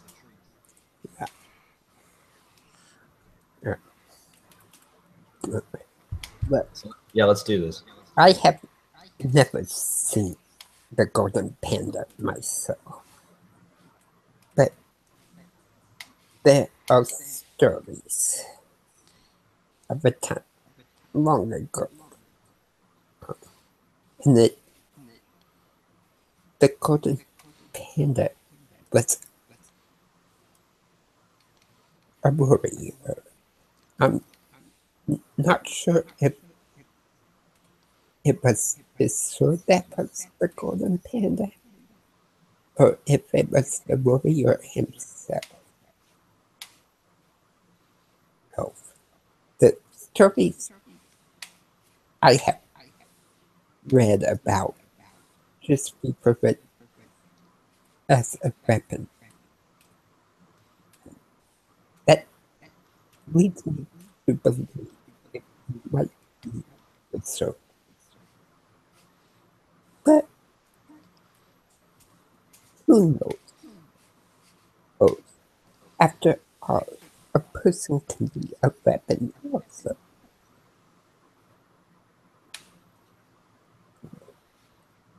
Oh. And then he just takes a couple more bites of rice, kind of waiting for questions. So you mean the Golden Panda could be one of us instead of an item? Possibly it, it, it could have been referred to that particular warrior, perhaps one of his descendants, could be his sword. It's hard to tell with stories that old. But from what I have learned from the stories, Do it what? seems that the golden panda is defined by the weapon. Warriors across time have used the same weapon. Yes. Our spirit. Remember, Master always said that our mind and our spirit is our weapon. It's, and he kind of strokes its beak because could be a, might also be a physical weapon that we have to discover. That's why we've undertaken the journey.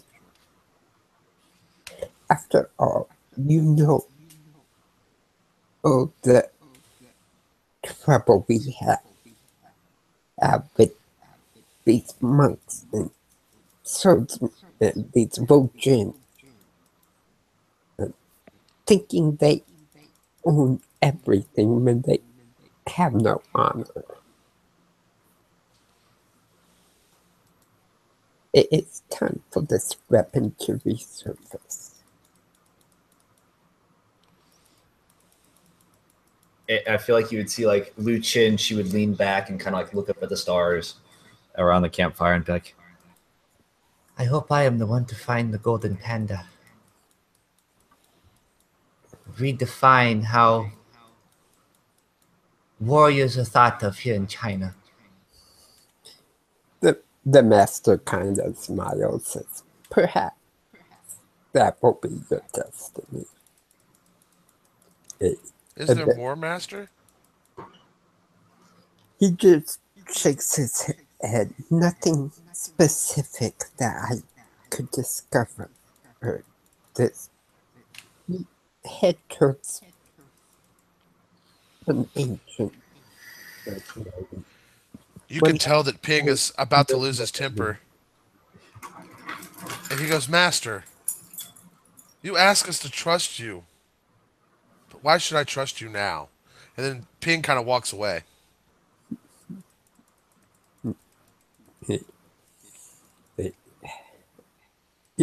The master just kind of shakes his head and says,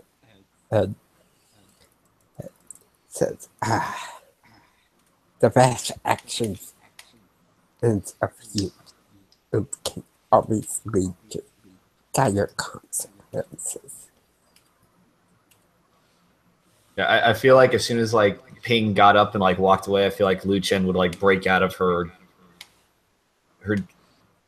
like I guess daydream, but it's not really day anymore because we're sitting around a campfire. But get up and like go after Ping. And I imagine that the last little bit of the scene would be unheard. the master sitting and then looking at the fire, and then just destiny takes us all. And see, like See.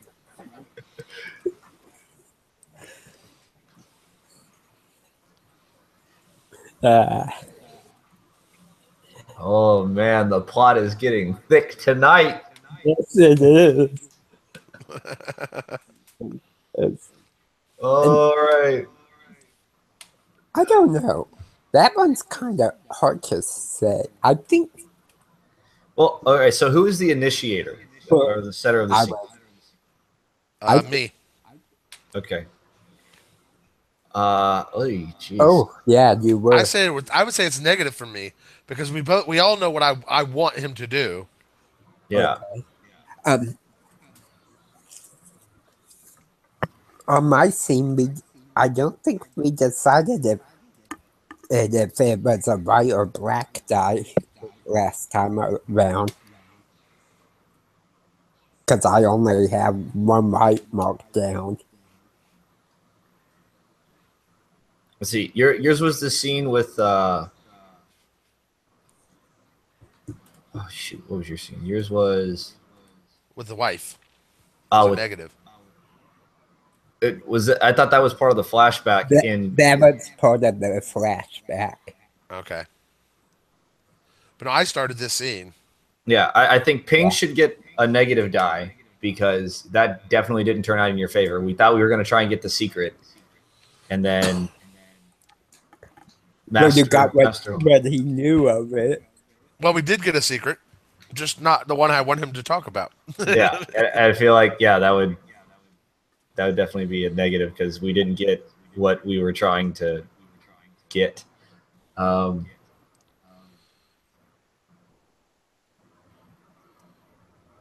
Let's see. The scene you initiated, Master Wong initiated, was which one? I'm forgetting. I did the one of the map.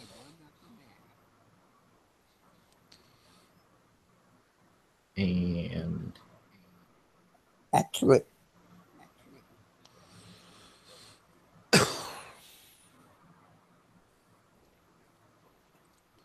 I don't know. Oh, I can't remember. well, let's do another scene, and we'll figure it out. That or we can just give me a black die. I already have a white die. Sure, we'll give you a black die if we want to do it that way. Okay. So now we get the tilt. All right, and then we get to keep our dice that we've earned already, right? Oh. Give me just a second. Valuables.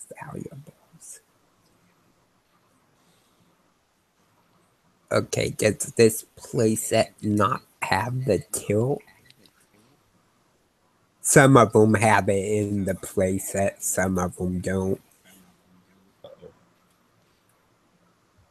This one does not. So I am gonna have to open the Fiasco.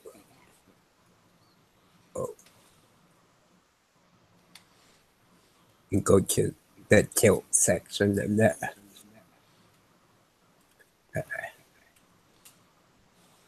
Okay, Act 1.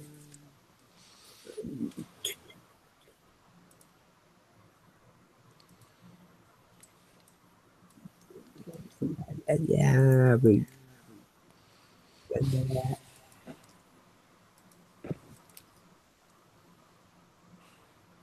Location. Set up, okay. And that.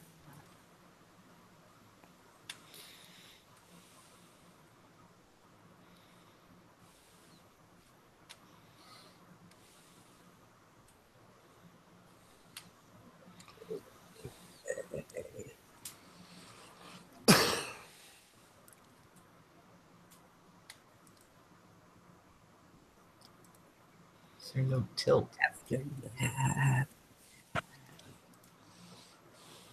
Building. Okay, Act 1. This should be the end of Act 1. Give outcome die.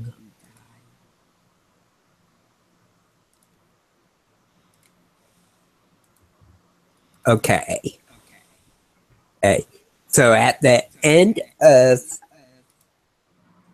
Act 1, we roll the dice in front of us. So in my case, it's one white and one black. So I think I have 2 black and 1 white. Okay. Okay. And I have 2 black. Yeah, so you should only have 2. I think one of those was a shadow die. I think so. Oh, okay. Alright. So what happens here is you subtract the lower numbers from the higher number on the dice. So like I rolled a black 4 and a white 3.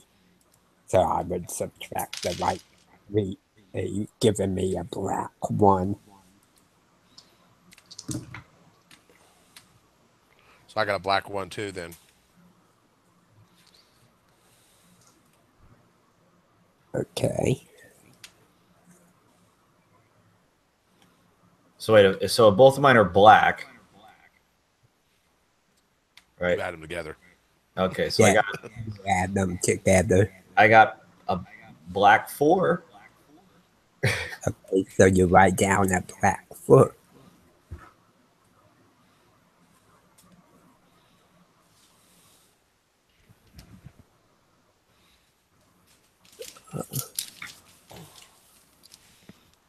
Shit, where'd my pencil go? And that's actually good to have the same color. You want high scores. Okay, come on, Mr. Two.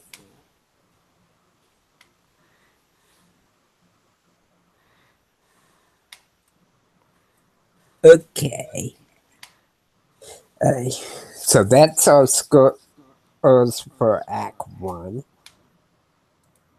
Now we re-roll them again. And in this case, we have 1, 2, 6. It's die. So who wants to roll black and who wants to roll white? So how many each do we have? We So have we're gonna- 6 total. 3 of each. Okay. I'll roll the black. I guess I'll roll the white. Hey, Oh wow.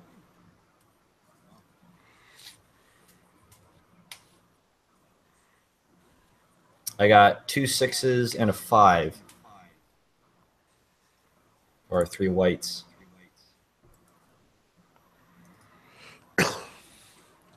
okay. A 6 and a 5. 2 6s and a 5. Yep. Okay. And we actually don't need the color again. So 6. We have 2 of those and a 5. Okay, what did you roll, Chuck? A 1, a 4, and a 5. 1, 1, a 4, and a 5. Okay. Now we will each take two of these numbers and we will define our tilt for our character. So we're gonna do it a little bit different. Instead of there only being one tilt, we're each gonna have one.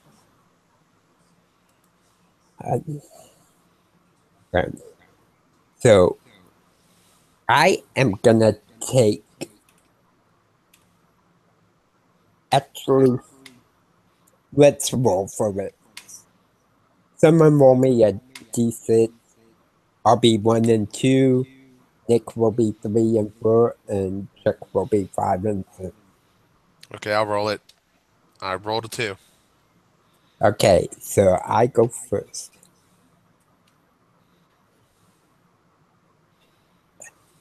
I am going to take the 1 and the 4. And I am gonna go for mayhem and magnificent self-destruction for Master Wong. My goodness. So Wong is pretty much gonna kill himself. Elf try to save one of you guys and die in the process.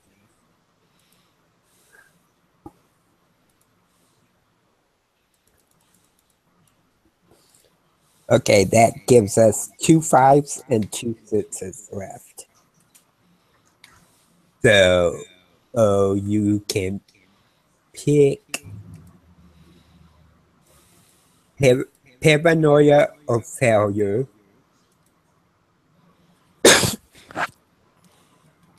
And then a fiber sits on whichever one you take. Is it me picking or is it Nick? I'll roll a d6. Okay. 1 through 3 will be Chuck, and then I'll be 4 through 6, Gotcha. and that's a 4. So that's you. So that's you to pick. So you can pick paranoia or failure.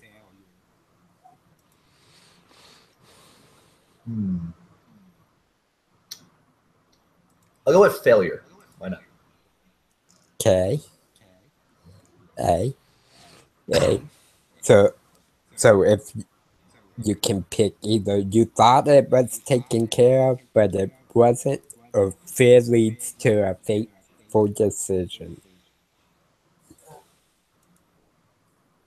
What was the first one again? You thought it was taken care of, but it wasn't. And then the second choice is fear leads to a fateful decision.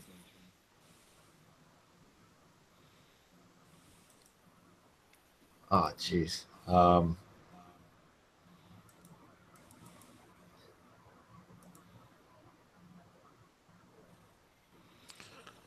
I gotta say is I feel like you should fuck up and kill the master, but that's just me. I think, yeah, the whole, was it the decision, the fateful decision, the failure will lead to the fateful decision? Okay. I kind of like that you thought it was taken care of, but I was kind of leaning at that one too, but I'm trying to figure out how this is gonna. What would you? Yeah, the only thing with that is I don't see where that would flow. I like don't see what that would flow with. it's kind of been flowing all around that the master's inept and doesn't actually know where he's going. You know, okay, yeah, I think we can go with that one. I thought it was taken care of, but it wasn't. And then that leaves us 6 and a 5 for Nick. Or for Chuck. Chuck.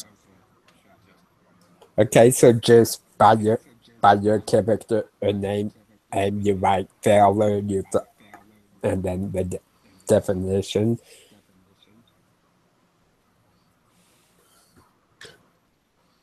Or like me, I just put magnificent self-destruction in parentheses by my character's name.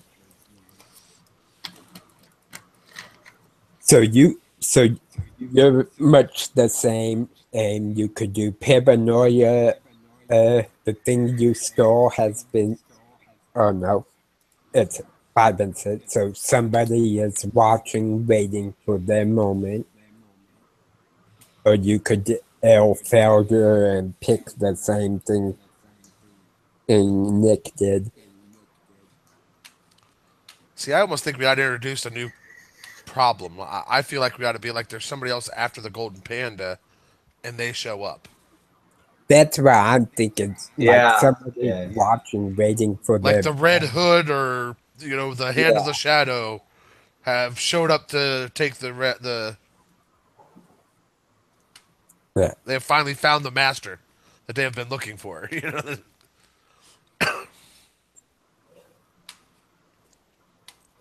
And that could tie into his self-destruction too.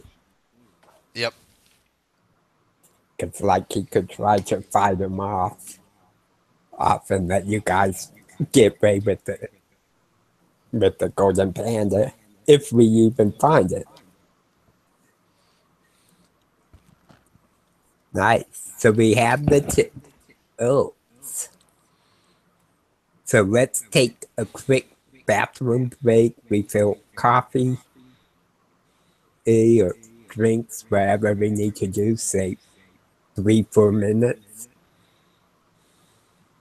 And Time then for a we'll nicotine stick. do Act 2. All right.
That's it. Okay.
Okay, I'm back.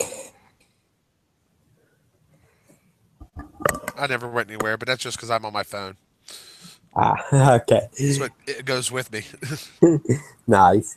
I am gonna have a smoke as we talk for a few minutes. Sure. Yeah, I'm And we smoking a have cigarette now. and we have a viewer. Thanks for joining us. Yeah. Oh my goodness, we have a viewer. What? And for whoever joins us later on by watching the video. Oh, thanks for watching. We appreciate it. It's been a blast so far. Yeah. It really has. And it really feels like you're in that mythic Chinese time. Yeah, I like how this game like all comes together. There's no real dice mechanics involved in terms of like playing the game. Everything is the dice is meant for setting up and then Exactly. And for like the tilt and the aftermath. Well, it's all you just storytelling and use role that. playing. Exactly. Yeah, it's But like each of the scenes in the act, it's all role play.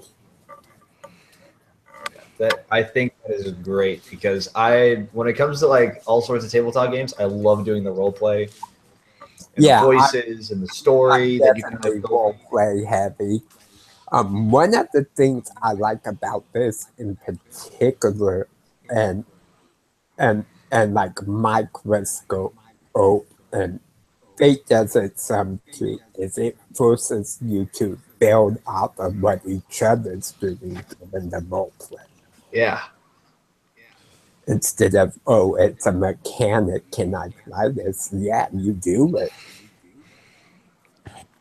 Yeah, I actually find that like with D&D or something like that, it's so much more like mechanic heavy to where you don't want to have like a character have a fault because then you feel like someone's going to exploit it. Yeah. But with this, it's like you're playing through and discovering all of the faults of your character, and that's what makes it better.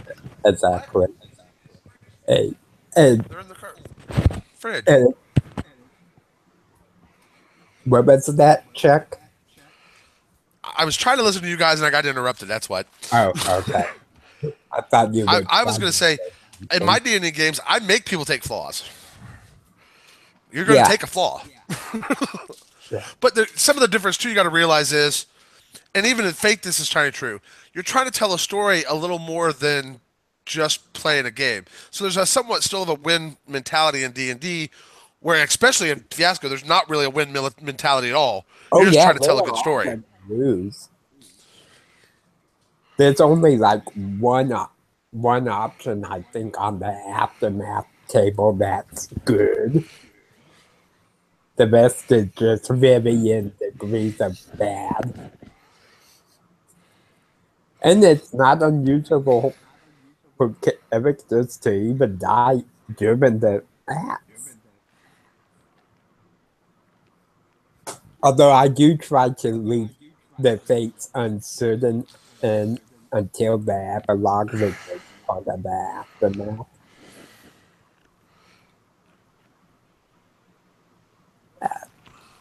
But it's definitely been a blast. It's amazing how much this feels like that old mythic China with as little details as we're putting in. Mhm.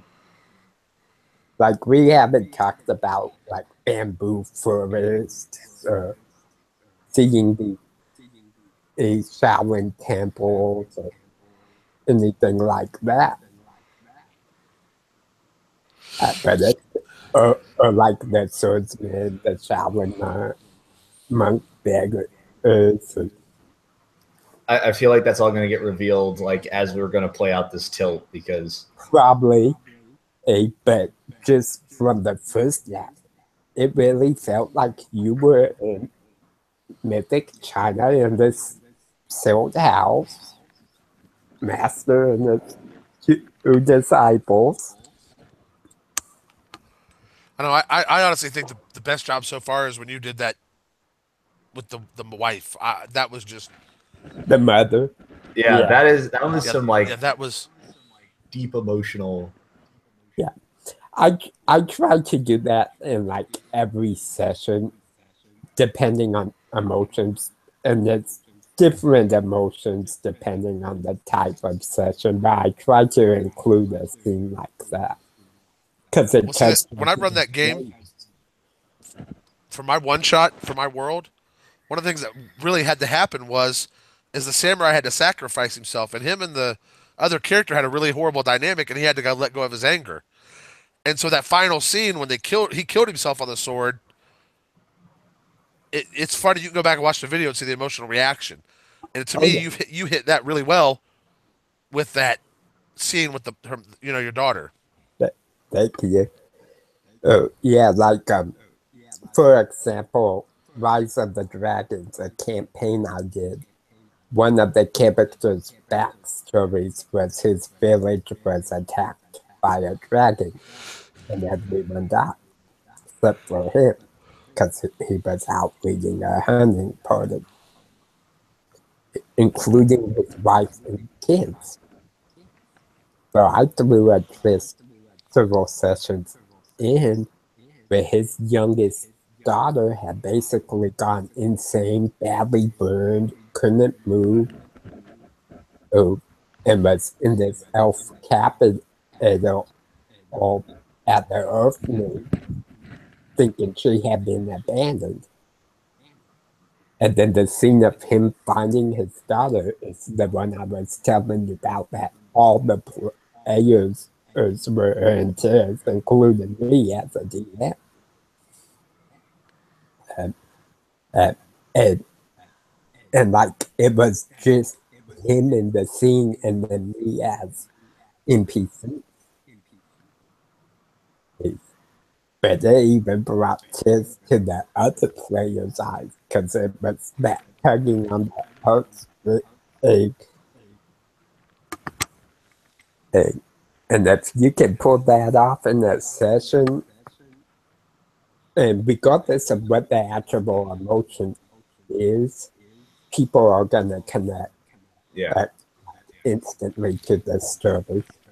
I feel like in a session, if you or within a story arc or something like that, if a DM or a GM is able to make the players feel a genuine emotion for a fictional thing that's going on, Right. you're doing it right. Like you have succeeded. Yeah, because it's it's like not a character emotion either. No, it's a human emotion that like the player is feeling. The player feel it. Like the player will be scared for what's happening. And in the session, or they'll be really excited and although Well, you know it's grieve over a death of an NPC. Well, you know, it's funny. I had a conversation on one of the, I think it's DM's and GM's page, and they were talking about betrayal in the party. And they basically said they'd be all right with it if they knew it was coming. And I'm like, no, man, that ruins it. I'm not saying you always have betrayal, but once in a while, it's fun to get somebody to turn. And man, the reaction of the players Yeah. Oh, and it's the amazing. A, a, an example of that is when I played a Everton on, on back in second edition. This elf mage with this burning desire to know, because his ancestors had built up a portal to the hellish plane, and every generation they tried to close it. So that was his goal. He was looking for the knowledge to close this. Played him 6 months as lawful evil without anyone in the group guessing. And he was actually studying to be a necromancer and looking in for the cult that the group was running from. well, it's funny. I played with this one DM, and he wanted to start a second group. So I said, I'll play with you, and then I'll jump out when you get it filled. And so when he got enough people, I was playing a thief, and I got to the third level, I think, or fourth level, where I took Trickster, Arcane Trickster, Yeah. and I literally turned on the party. And I told him, I said, this will be awesome for a villain. And I couldn't believe he never used it. Yeah. I stole a bunch of stuff and took off. I said, man, as a DM, to me, because that's a lot of times what I'll do. If you go evil, I really usually turn you into an enemy, an NPC. Oh, that kind of happened, even though the DM let me continue to play them for like 3 sessions after they suspected I might be evil and working against the group. I continued playing them to this big scene when they were in a temple trying to cross over the boiling necrotic blood. And my guy slips and becomes basically a ghoul. And he rises out and attacks the party as a minion of the necromancer they're trying to destroy, which was his teacher all along. Yeah, see, that's awesome. I think that's the kind of stuff that It has to be done properly. yeah, it does. Like 6 months of the players not knowing, and the whole time I was doing stuff like we have reskinned like all my spells, so like I would cast chill touch on a party member or as a healing thing. They did little bit of damage, but it would cauterize the wounds. But they never realized like they couldn't be healed for the next turn after that. But you know, and this is not about evil, but I played in a one shot with Rory, and in his world, the elves are kind of separate, and a lot of the humans don't trust them. Yeah. I played a character that was an elf that was hidden as a human, and it's funny because the guys that knew me, they said the players that didn't catch on, but I was throwing stuff out every once in a while that I knew more than I should have. Yeah. Like he's right. That's how the elves are, or you know. Exactly. And none of them caught it on to me. It's a skill. It takes a long time to learn how to do things like that in a fashion that makes it feel like you're working with the party when you're really not. Yeah, I don't really have that much. goes back to that. Sorry, go ahead. Okay, so like I don't really have much of an example of like a player within the party betrayal, but I think like in terms of like an ultimate betrayal, to where going back to players feeling an emotion and like just having some epic betrayal to where they're not like, oh, okay, I knew that was coming. I had an NPC in one of the campaigns that I was DMing where the NPC was one of the lieutenants of like the big bad guy, Nice. and it turned into one of the, and she was like guising as like an advisor to like the king, and they started like and talking with this NPC, and she was like helping them out and pointing them in the right direction. And then it comes to like the final confrontation, and they ask her to come with them. Yeah. And it gets to the point to where like they're having this dialogue with the main bad guy, and he just nods, and all of a sudden like she stabs like one of the party members in the back. And it was the one that she was beginning to grow like a romantic relationship with. Oh. And it was just like, everyone's like, what?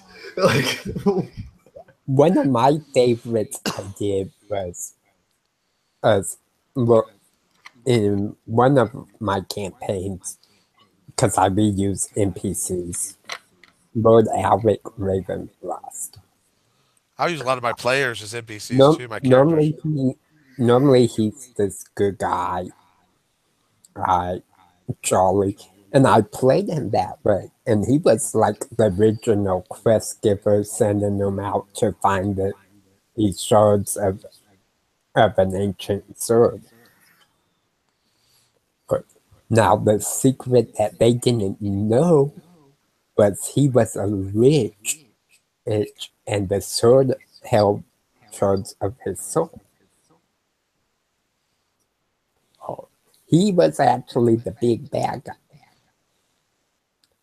But we got all the way to the end of the campaign with them thinking he was this good guy, helping them, telling them they need to retrieve the sword, put it together to destroy this necromancer. The necromancer was one of his lieutenants.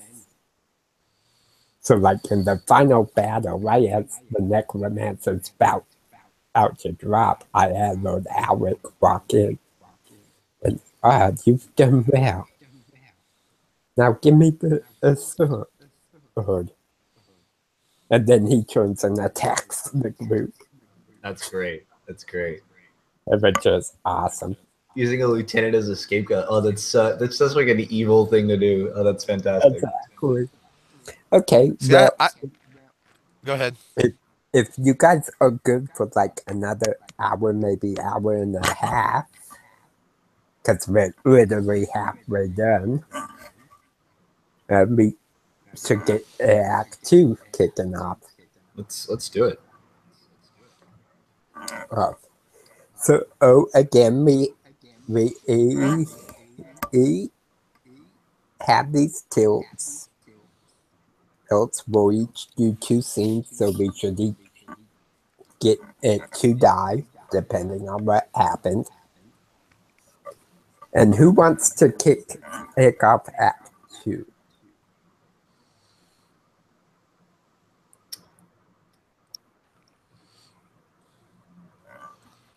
I think I'll do it. I'll do it. Okay. So we arrive at our destination. It's this old Shaolin temple. And there is this large ascending staircase that goes up for what seems like forever. It's almost like it's breaking the clouds. And we've ascended, and we just break through the clouds, and we are met with this large opening, the double doors, like the red painted columns with the golden accents, but everything's like old and weathered. And there's the giant wooden doors with like the huge brass knobs that are like used as decoration. And like and the scene, I pretty much begins of all of us kind of standing there, and Lu Chin with this like this look of relief, right? It's like, we have finally made it. Master Rock just kind of chuckles, says, "We have a long way to go yet, but we have accomplished the first step up in our journey. After all, any journey of 1,000 steps begins with the first step."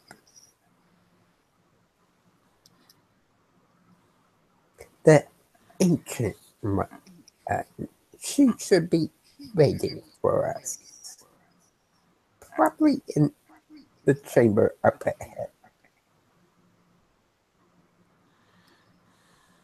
Well, I believe I should take the front. That's This place. a rock onward, a nod on. Now, mind you pay her even more respect than you would me. She's lived even longer than I have.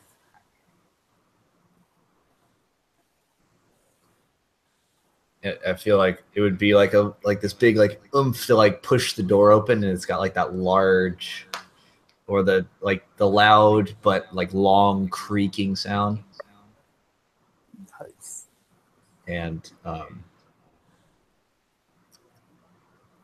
it's just like, let's she kind of like goes in, like pokes her head in and like moves inside, and then I feel like you two would follow. And then like as she goes to turn to like go to the next chamber, she turns back for like half a second, and it's like, Ping, make sure you close the door. and like just keeps going. And Yes, I cousin. imagine Master Wrong would probably not say much. So if you guys are fine, I will probably play this ancient one. That's fine. Okay.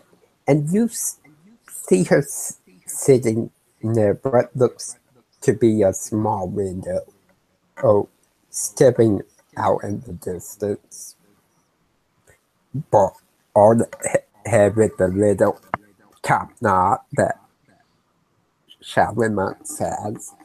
Very, very old wrinkles along her face and arms. And she kind of just snaps to this. You arrived.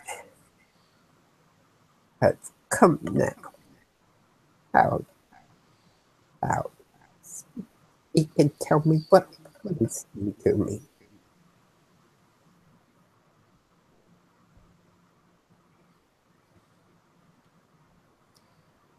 I feel like Lu Chin, she would like instantly like take up a fighting stance, like unknown person in old temple equals not good thing. Like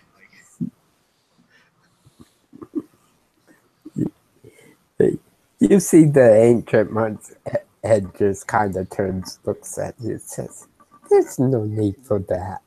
Besides," and the next thing you know, she's standing right in your face.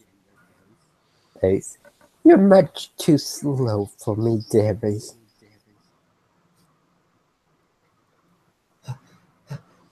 Who are you?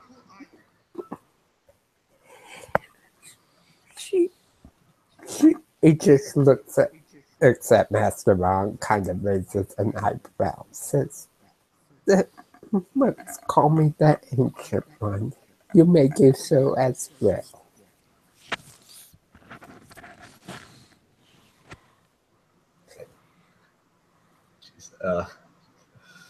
Now, you have questions, I assume, are Master Wrong, but not about you to me.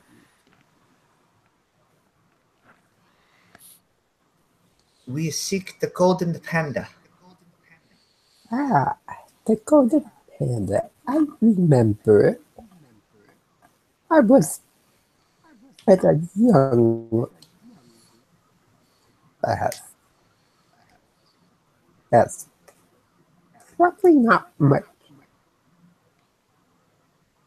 younger than you are now. Well, he was a brave warrior.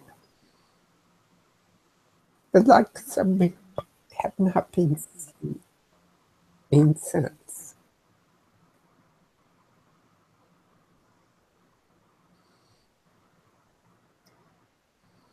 But I suppose you want to know what happened.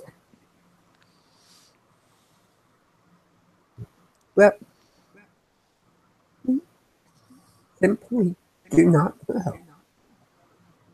We never found out if he died or if he just left.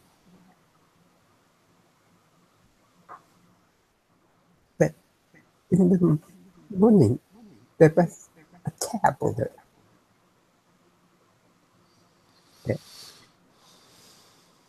And the tablet, those who would speak,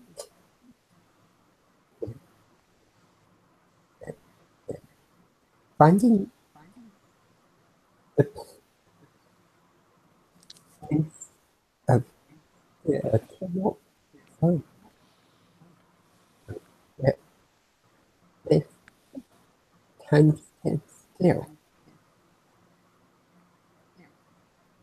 We never quite figured out where that was. I he waits that he is needed once again.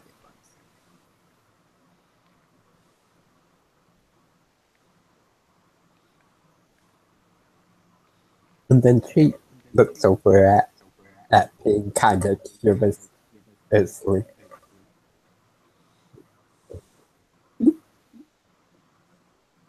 Remind me, he was proud of children, much like you. But you cannot kill yourself like you.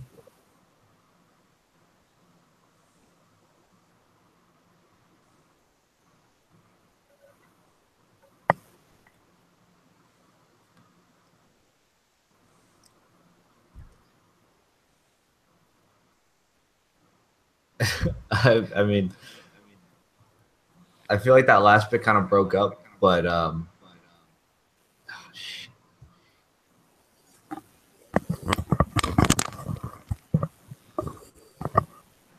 I feel like Lu Chen would just be like more like in awe and it just like couldn't be responsive, and it's kind of like this whole like like and like this whole truth like dawning on her. And Okay. And what is Pink's reaction? Because she just pretty much said you reminded her of this golden panda.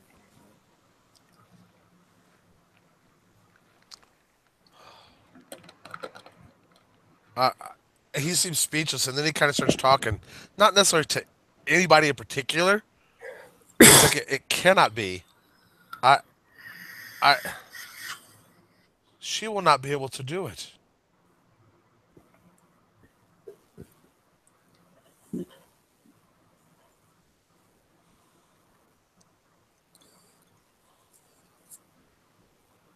Do what? Now, I would say here, I think this is when the enemy should show up. I feel like we should call that a scene, and it's just like all with like Yeah. the sound in the distant hallway.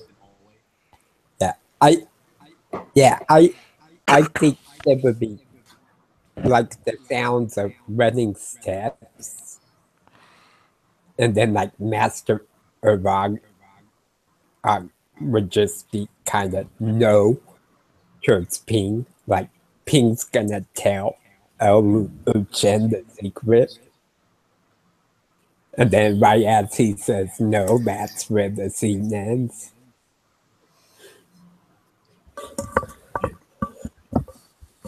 So we are still pretty much interrupted before telling the secret, though, right? Exactly. Like, we don't know if we have time to blurt out the secret with the scene or not. Right. And that was Lu Chen. And, so was that a positive or a negative for Lu Chen? I don't know. I feel like that's what the getting the truth about something. From the mouth of someone who was there. Yeah, I feel like it could be positive. I think I would say it was more positive than negative because you're at least on the right path. Yeah, Like, you're getting a little bit of answers. Like, she definitely referred to the Golden Panda as the warrior. yeah.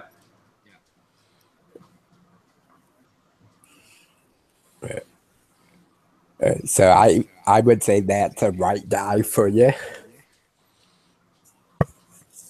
Okay, okay. Now, do you want to go next, Chuck, or shall I?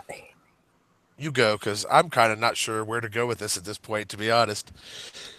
Okay. I mean, I guess I could go. Go ahead and go, but yeah, okay. Hey, hey. I imagine we're having the sounds of someone running in, and sounds like some of the monks are trying to offer resistance. So probably some kind of like staffs clashing against metal, perhaps. Perhaps. And Master Wrong would look up says, "No, we don't have much time. I, we need to be going." And looks at the ancient one.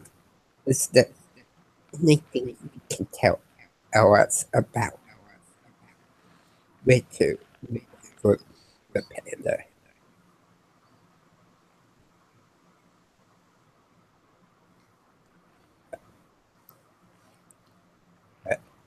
And she thinks for a moment.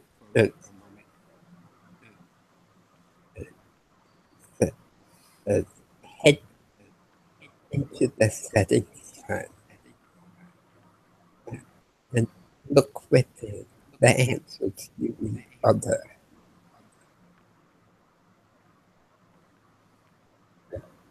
And right at this is the, I imagine we hear the whistling thing of like a dog and ever oh oh, and it strikes the ancient one like right in the neck.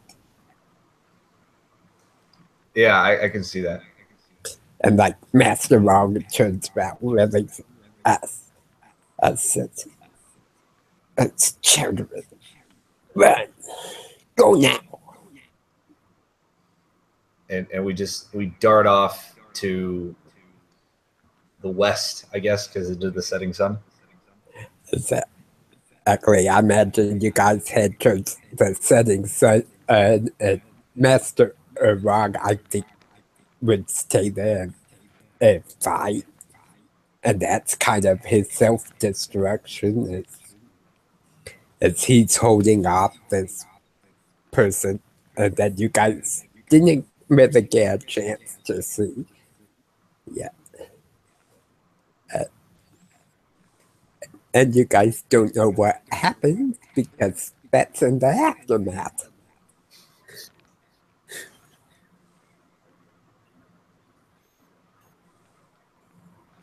So I think that's where we end that scene.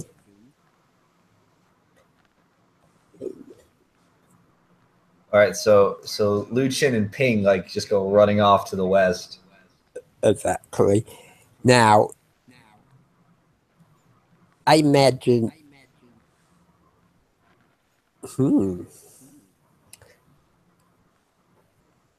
That was me. I think that's probably a black die for me. Me myself, because I think Master Wong's probably gonna die in this fight. Plus, he's had to leave you guys alone now.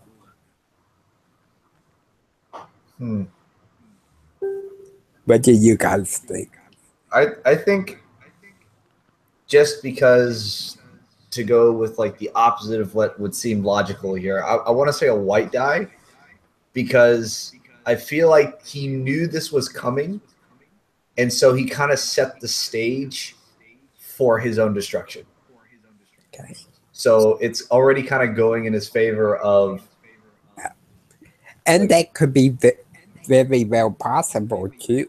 He's old. He's held this burden a long time. So just the relief from having to carry that burden, it could be a positive. What do you think, Chuck? Yeah, I think it's a positive. Okay. So I'll take a white die. And don't forget, you guys do have the Golden Panda and the Shadow Pandas you can use too. I feel like I would throw a Shadow Panda, but I feel like we're going to see that more in the aftermath anyway. Yeah. So. Yeah, usually it's more of like a reason and for or something. Okay. Hey. So are we gonna have another scene or? Yeah, there's several more scenes.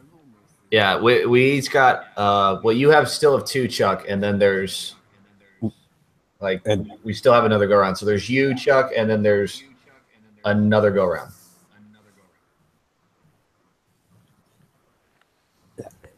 Now, unfortunately, Master Wong can't be in any of the scenes.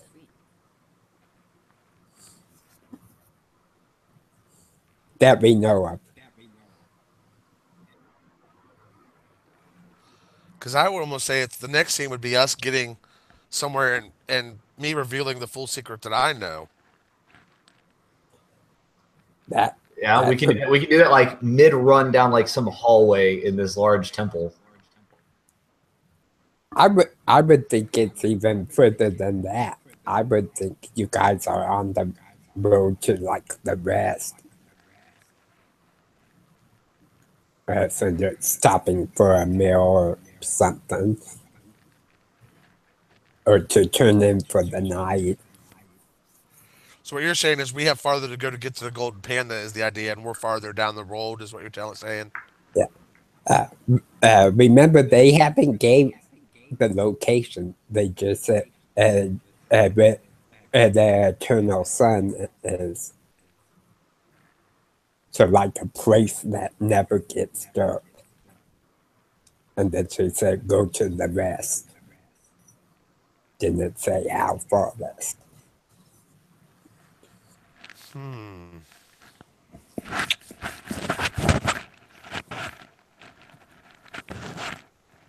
And you could even jump ahead like years. As like maybe you guys have been on the road a long time. And being chased by whoever you could kill your master.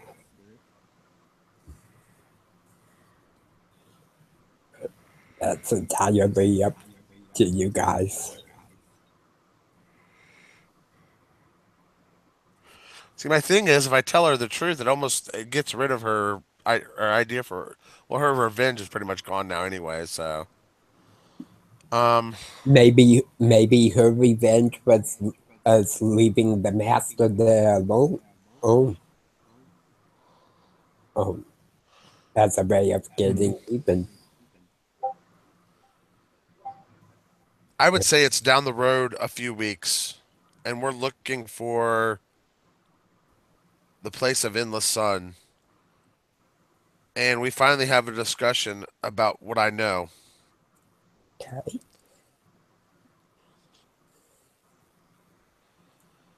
So, cousin, I I think there's something I should tell you.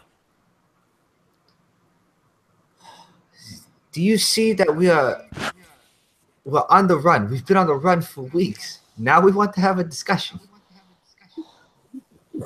Well, I didn't know how to tell you. It,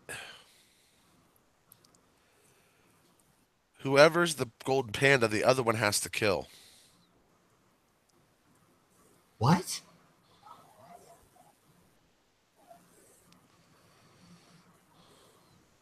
You knew this? How long did you know this?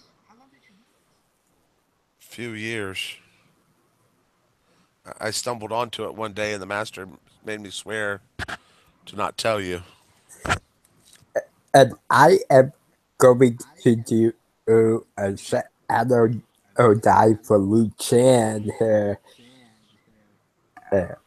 And I'm imagining kind of a monologue on thoughts and feeling and having heard the ancient one say, a Ping reminds her of the golden panda, and Ping just telling you the other one of you has to die.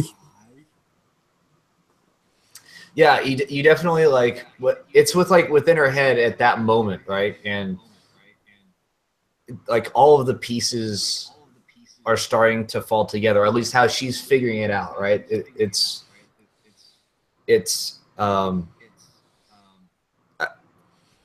She now feels like it's a realization that why Master Wong seemed to be like more distant, didn't want her to have around,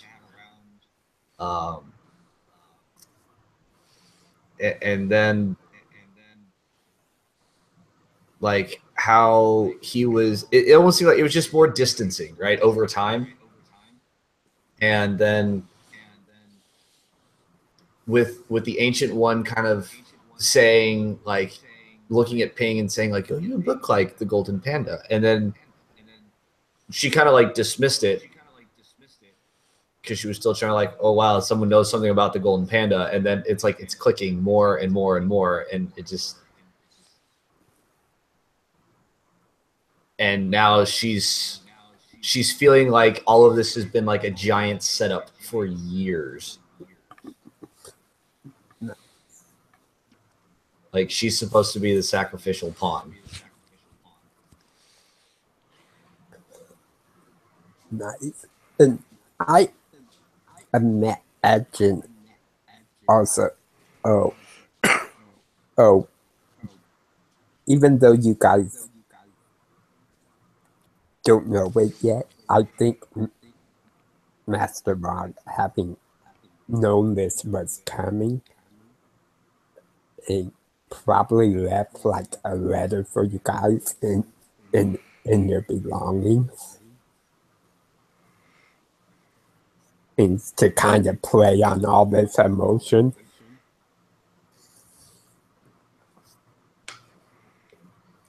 I don't think she'd even go looking through her belongings right now. I feel. Yeah. Yeah, I don't think it would happen right now, but I think at some point that's going to be kind of important.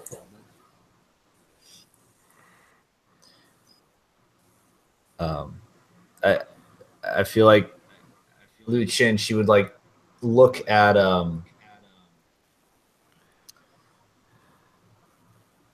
she would look at Ping and just be like, this has all been a setup.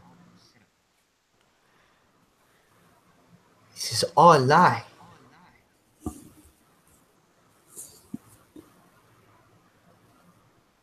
How could you do this to me, cousin?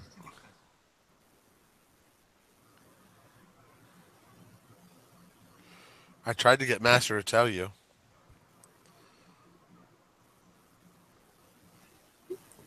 And you see like tears like begin to well up in her eyes, and she just like goes like running off into I'm picturing like a bamboo forest, right? Just running off into like this bamboo forest, just trying to like get some distance, right? Nice. And I imagine as she's running off, Ping would hear Master Wong's words again in his head. And she is strong of body, but you are strong of heart and will. And like right there's when you end that scene. Like that reminder of this is why we shouldn't tell her.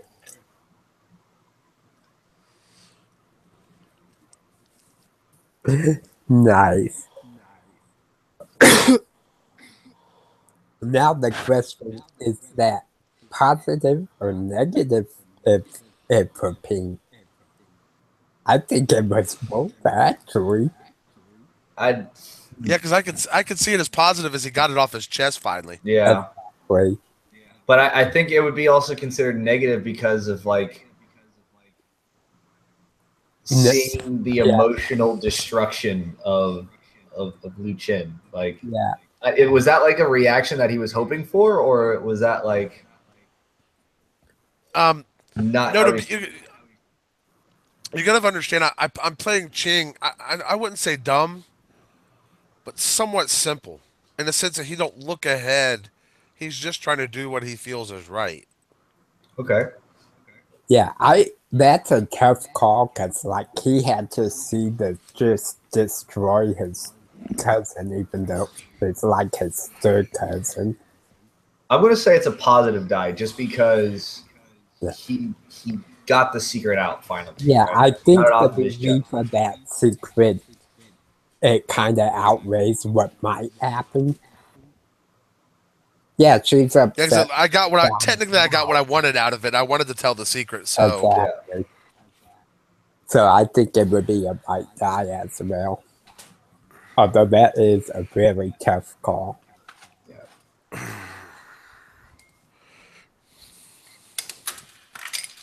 Okay. And I think that leaves me to go over the next scene.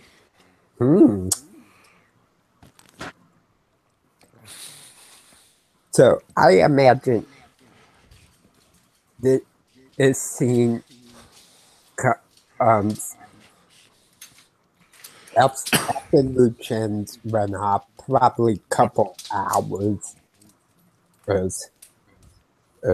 And I imagine she's actually being captured by this errant swordsman and this rodent, and that's been tracking them.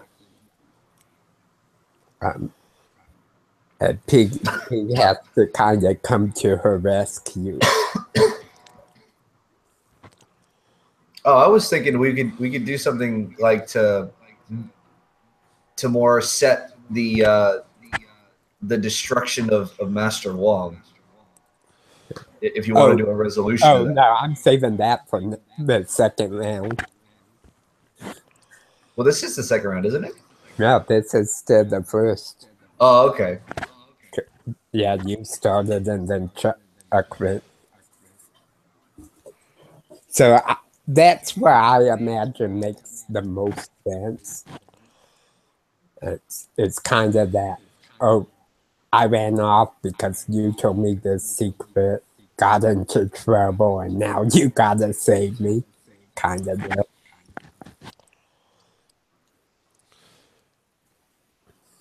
Wait, you're playing as who? I think I would be playing as this Rodrin, this errant swordsman that captured you. Capture us? Captured her. Oh, She was okay. the one that ran off. And then you gotta kind of come save the person you're gonna end up killing. At least if the secret's true.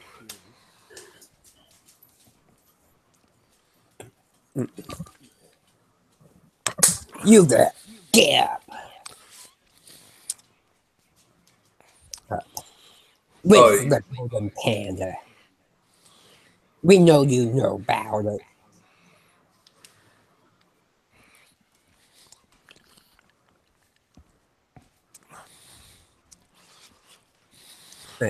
And yes, he did actually kind of try to slap you with Richard. oh, okay. This was me. Okay. Right. I thought that was between Ping. I'm completely Nope. like losing track of what's going on in the story right now.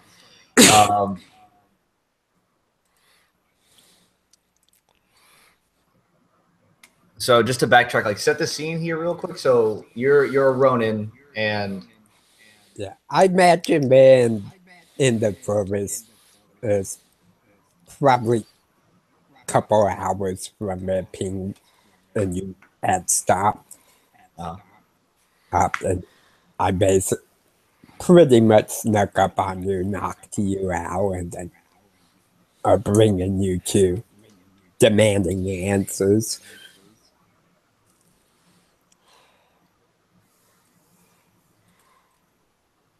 I feel I feel like Lu Chen would still like what was like what what what is Come on, speak up. she's like mentally defeated. So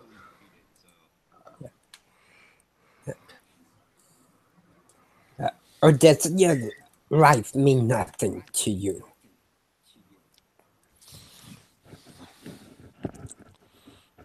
My life is eventually going to end. And, and then you see the Roger, kind of this evil twinkle in his eye. I says, well, if your life means nothing, perhaps I should get the information in other ways. wait, is Lu Chen tied up? No, actually, it's not. Okay. Although I imagine she's probably pretty well out of it, just starting to come to. And he's leaning over her, probably twice her size. And he's probably got rope there getting ready to tie her up, almost as if she started to come to without him expecting it. Okay. I think she kind of like half get up from like laying on the ground, and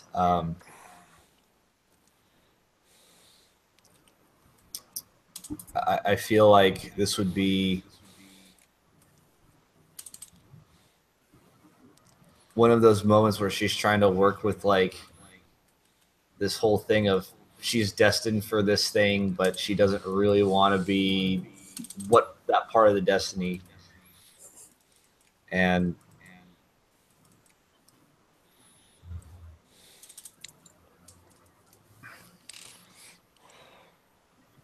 it dawns on her like there was a saying from Master Wong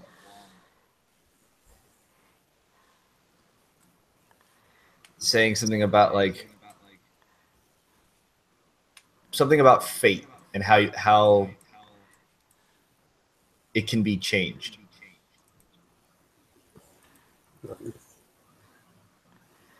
Yeah. And don't forget to play on your tails too.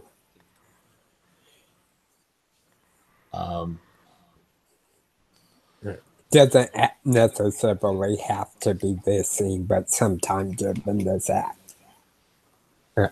And I imagine as Master Wong's words are coming back to Uchin, she starts to actually struggle against this Rojin. Yeah, and as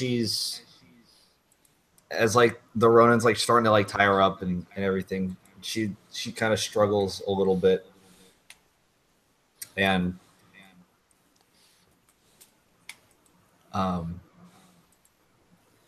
she's like, What do you plan to do with me? But we shall have our answers one way or another. How pleasant it is up to you. And then he just kind of gives that roguish smirk that goes, and I do hope you decide to play nice. After all, you are a pretty young thing. And I imagine right there's when Pink kind of burst out of the bamboo. Or like right behind the Trojan. And hearing that comment at his cousin. I was thinking that like Lu Chen being like strong of body, like as her hands are tied, but her feet are still like not tied yet. She kind of like whips like her head back and like does like a reverse headbutt into his nose. Nice. And then does like a forward roll. And like I could totally imagine this as like this struggling and wrestling around. Yeah, it's just like this big huge struggle that's going on.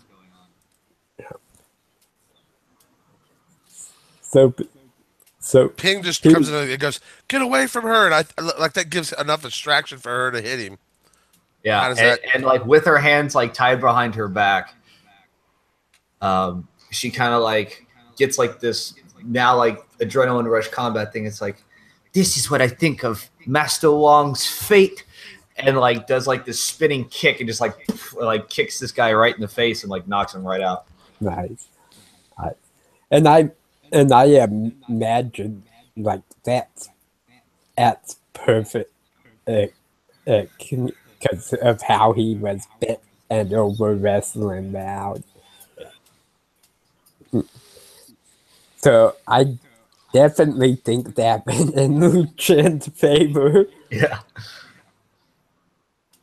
She All right, didn't give away any information on the Golden Panda, and she didn't get raped by the swordsman. Yeah.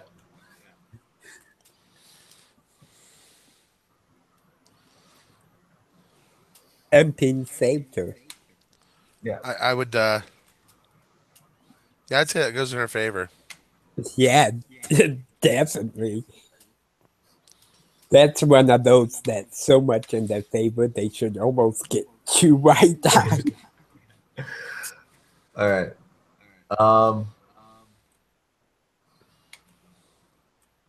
Okay. For my final scene setup, we'll move on here. I think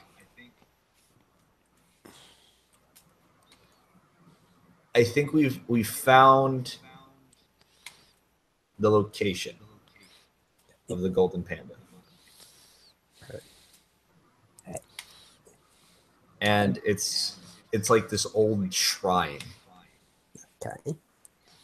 All right. And I imagine, and like, right as you're discovering it, you're talking with Ping like, he came to save you, even knowing what you guys have to go through. Yeah. So there's almost that, oh, we're sorry, making up kind of thing, but kind of that distance. Yeah. So it's like we get away and we travel on for a couple more days, and we arrive at this shrine, right? And it's the conversation between me and Ping, and it's like we're both like dirty and a little ragged now after so much time of being on the run. And she looks at Ping. It's like, I think this is where we are supposed to be. Looks like it. And I imagine, like, as you're saying this, you look up, and I'm gonna throw in a detail here. And I imagine the reason this is called, like, the land of the eternal sun, it's very much kind of that Northern Lights in Australia or in Alaska kind of deal. Mm-hmm. Oh, Well, that's awesome. I wouldn't have thought of that. That big That's thing in the sky. That's and cool. That's there all the time. So even when it's kind of dark, it's still giving off that northern lights, and you can see like the sun reflecting off of them. Even though the sun's technically set. yes, And cousin. I imagine This that's must be what it. he said of seas. Well, you know, after all this time, I was thinking, perhaps it is my fate to not become the Golden Panda. Even though for many years I thought it was something that I could use the Golden Panda to become better. But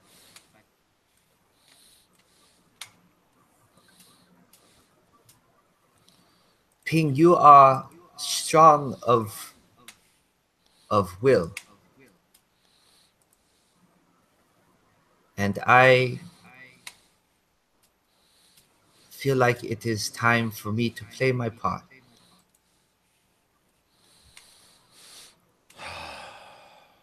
And I imagine as she said, as this, like, this is an old shrine, and like the door to the shrine's partially open. I imagine it just like a cement starts to make it creak as she's speaking. Yeah.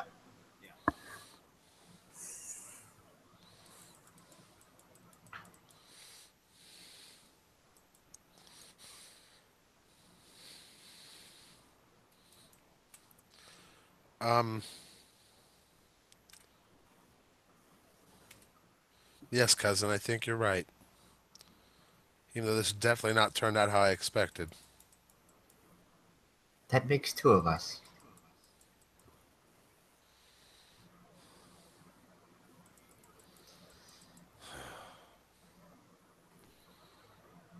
I miss Master.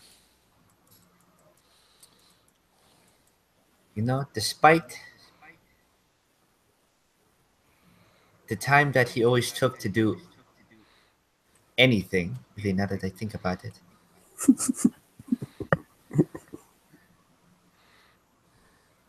He did teach us good lessons.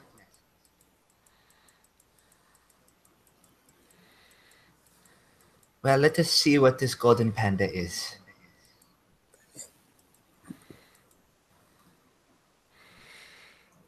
I take her hand and I walk in with her.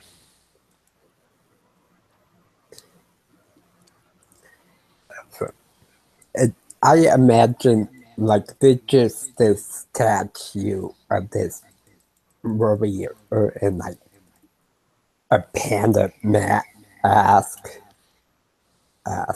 holding his sword. Hmm. or kind of like this is his tomb, almost, Yeah. or a shrine to him.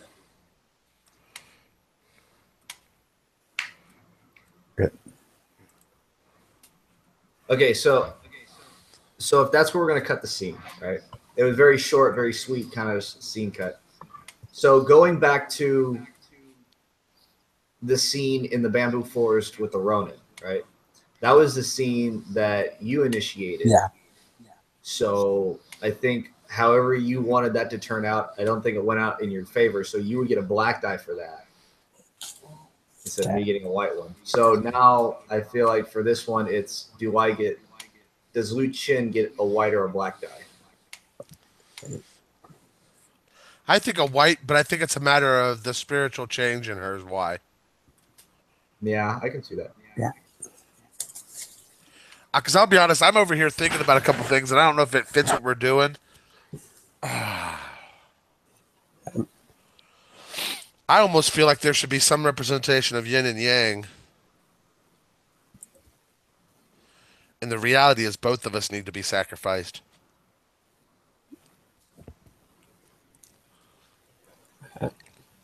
That remains to be seen. And we got what, one more scene left, and then I think it's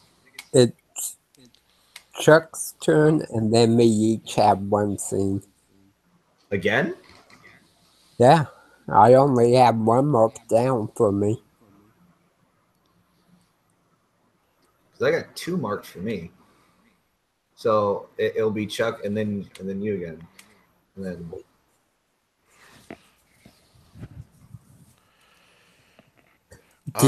Did you mark the shadow dice as one of your die, perhaps? because we're going around twice, right? Yeah. So I have the two from Act 1, and I just got the second one from this last. I got the second white die from the scene because we already did like the first scene, and the first one was going into the temple, and then the second one was this one where it's kind of like she had her spiritual change of heart and more of acceptance. Like Yeah, she went through like her stages of grief. Because we've done the origin and then going into the temple. Yeah. So there's only been two scenes, so one of those had to be a shadow die.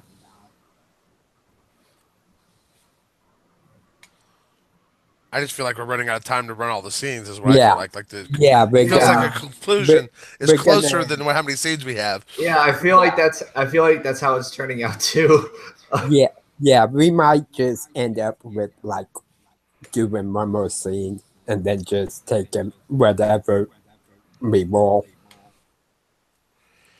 Because I won't lie, I almost feel like she could also be the Golden Panda because kind of her acceptance of the change of things, I would argue, is a spiritual growth that could have put her at my level now. And been maybe the problem is I'm not physically fit enough, but I don't know.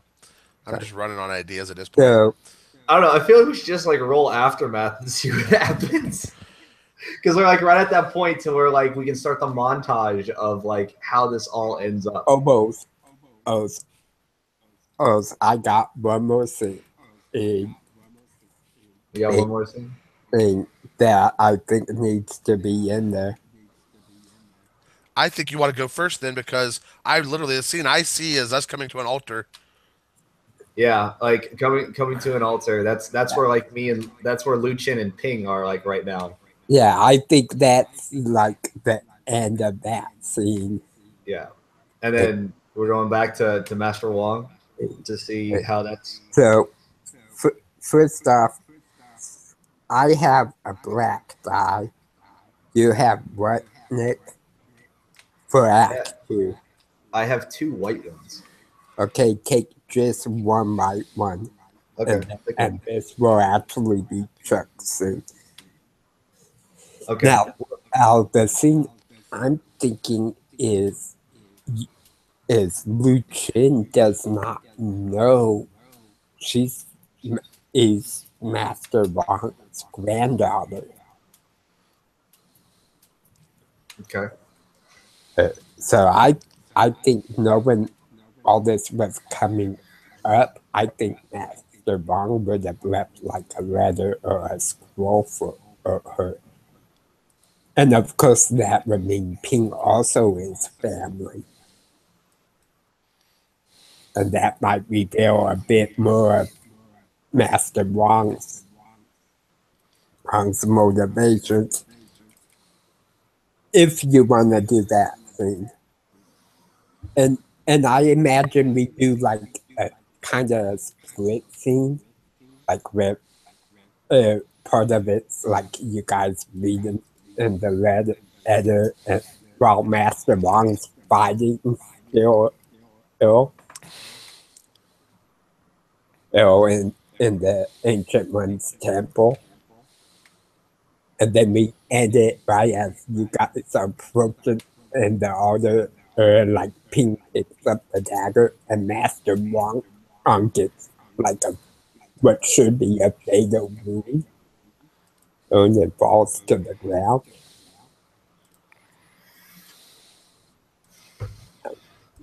So that's kind of how I picture this scene.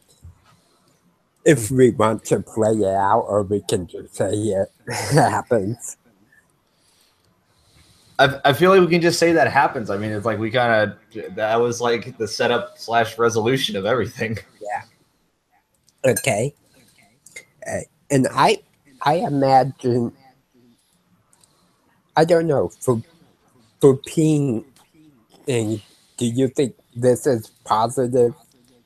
You found out Master Wang's basically one of your ancestors.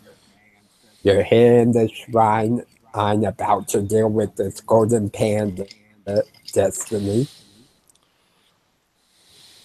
And you're picking up the dagger either to use it or to hand it to Lu Chain. So what do you think, Chuck? Do you think that's positive for Ping? No, I think it just makes it more brutal.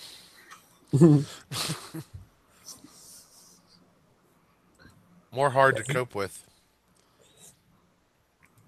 Okay. So sounds like you're thinking it's more of a negative. Yep. Yeah, I'm thinking like getting dumped with now, like Lu Chin's acceptance. I feel like that would make the decision, like, or the ability to act on prophecy is going to be 10 times harder. So I would say that's more negative. Okay. So take a black die. It is definitely interesting. And explains a lot of why Master Wang's done what he's done. Yeah. Because not only are you guys his students, but you're his family.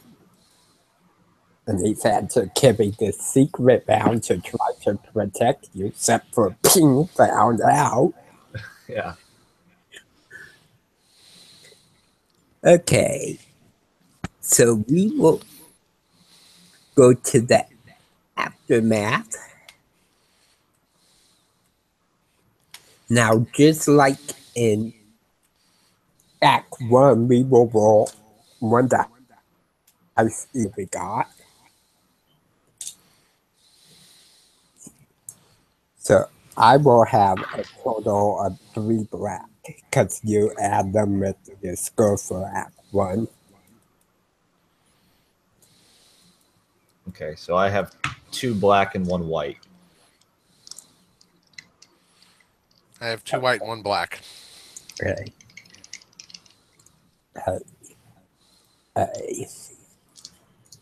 Now, I believe with Aftermath, if you have 2 colors, as you subtract them too. Yeah, I think you subtract you subtract the lowest from the highest. Yeah. So technically, it leaves me with a 2 white dice. There are 2 white. Okay. Yeah, and I have a 2 in black. 2 white. I for Chuck and 2 black. Black for the Lucian. Okay. So for Lucian, brutal. It's I black. got brutal. Yep, black too. Brutal. Wounds that will never heal for starters. Stuff sawed off, blown off, or burned off on the way to grand ignominious failure. Kiss whatever you care about goodbye. You may die, but you may not. So that's kind of your aftermath should kind of hit on those points. Okay, so that's going to be how the montage pans out to be some Yeah. sort of brutal death. Okay. Yeah. Brutal or where you may die, you may not. Or maiming. Or maiming. Maiming could be possible. So maybe he cuts off the hand instead of killing you. Or like your sword arm. Or blinds you. Something like that. Could be lots of things. For Chuck, it is okay. You were too right.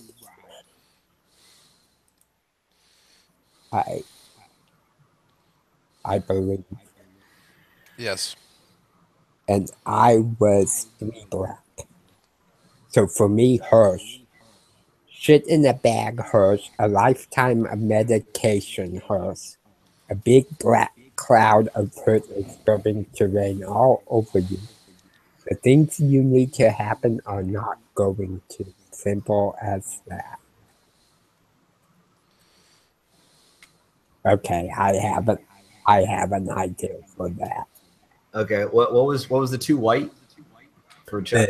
To right, I have to scroll down to.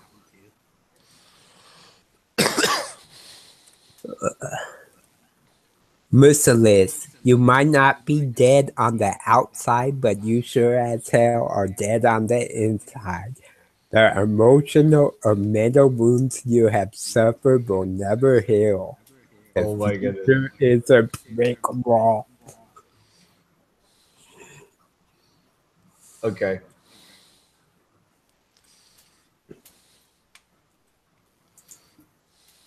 Nice.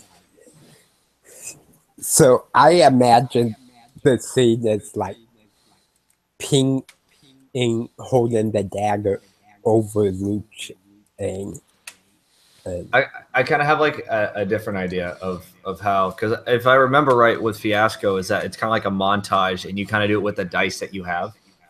So Yeah. like per die, you describe like a sentence or two about the furthering of the scene. So like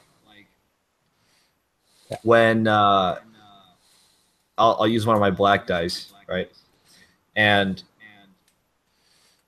I feel like as soon as we enter the temple, it's like this long hallway, and you can see like a shining light at the end of it, right? And we begin to like go in together, and like a trap goes off or something like that, and it like Lu Chen now becomes, or like they're like darts like start flying out of the wall and something like that, and you just see like Lu Chen just get like peppered with these darts. Okay.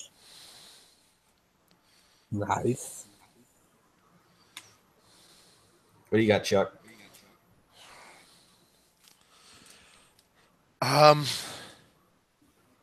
Since I've got a white, I would say that I pull you out of it, and that's why you don't die. Okay. Okay.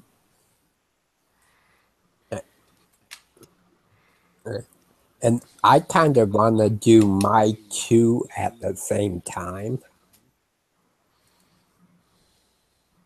Sure, I, go Okay. for it. but not yet. I kind of want it right at that moment when, like, you gotta decide whether to fulfill the destiny by killing Liu Chang or not.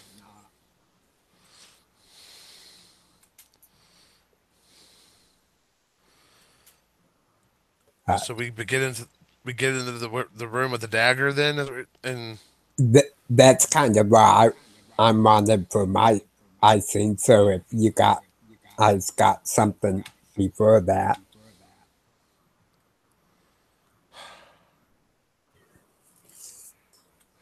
Uh, I can either hold on to my two at the same time. I'm because I don't really know where to go from there, to be honest. Besides just we.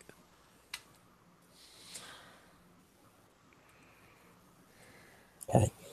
Okay, so let's go ahead and and skip forward to like you, you're right at making that decision, and whether you're the Golden Panda and you're gonna kill Liu Jin or not.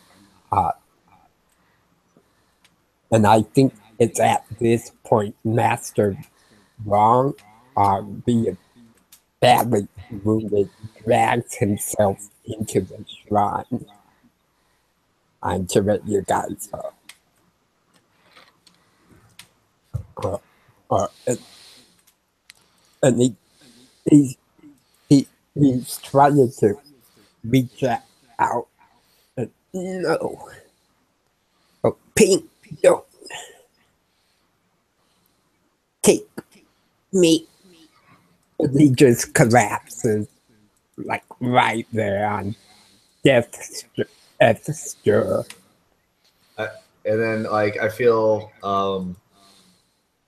Liu Chen like down this long hallway that we've been like trying to go through. Like another trap might have went off, and like one of her limbs, like her arm gets like cut off at like the elbow or something like that by some like swinging blade or something like that.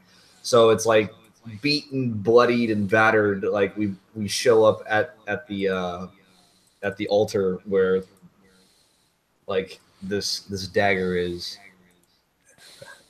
And like right there's where I think a guy would try to sacrifice Master Wrong, but because his aftermath says things don't go his way, he like actually dies while he's trying to be the sacrifice. Yeah. I mean, now this decision, like Chuck, now you're stuck with this horrible decision. Now as Ping, like you have this death's door Liu Chen. And we may not know the decision, but whichever decision it is, it leaves him emotionally dead on the inside. Like he literally got the best result. Well, my problem is if I'm the Golden Panda, or either are I don't know. I don't see the Golden Panda as be able to function if he's dead inside. I would I don't. almost argue we ended of the Golden I Panda don't know. doesn't come. You know, like it's failed. Okay, that could be it. You may just drop the dagger. Or I stab myself. That Yeah, it's like what you know what I think to add more flavor to that. It's like you're holding Liu Chen, right? And like she's dying, right? She's bleeding out because of like all of these wounds that she's taken, and you have the dagger, the Golden Panda dagger, like in your hand, and if you're going with like the whole dead inside, and it failed, and the prophecy didn't come true. It's like she dies before you're able to strike the blow, and so now it's like everything's just fallen apart. Not to mention, that would bring shame on him and the ancestors would look down on it because he didn't fulfill this prophecy that he was meant to fulfill.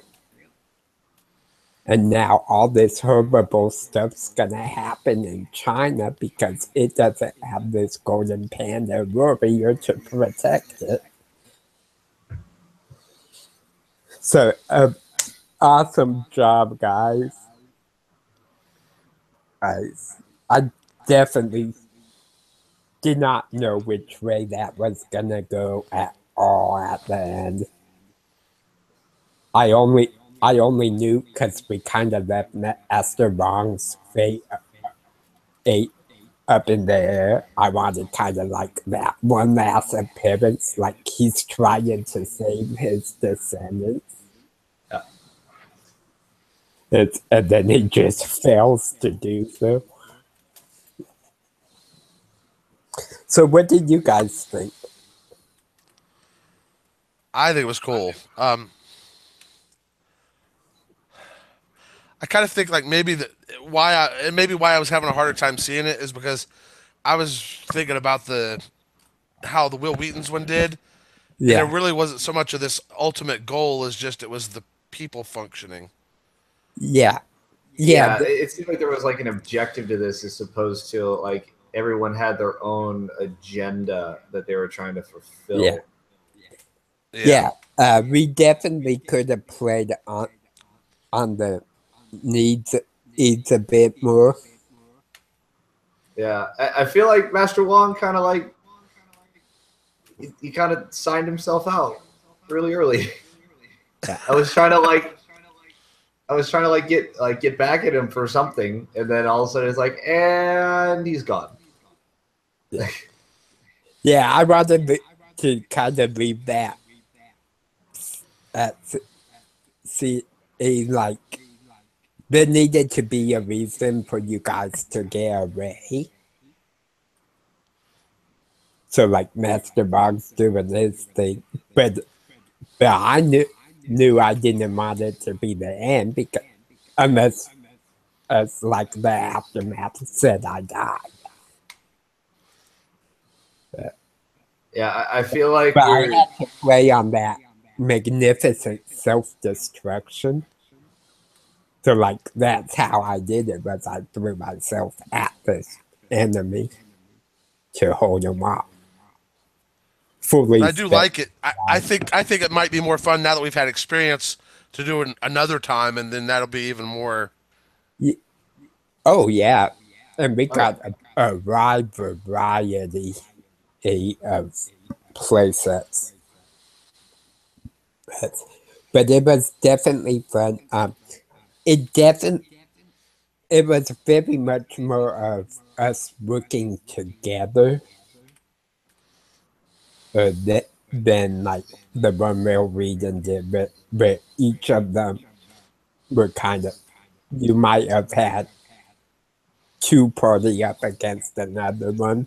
Yeah, I feel like we should have had more like ulterior motives. Yeah, we had the to get even, to discover, to get the truth about. Now we did spend an extra dice to define the private place for the location, and that could have been used. It was for like some stuff up ahead.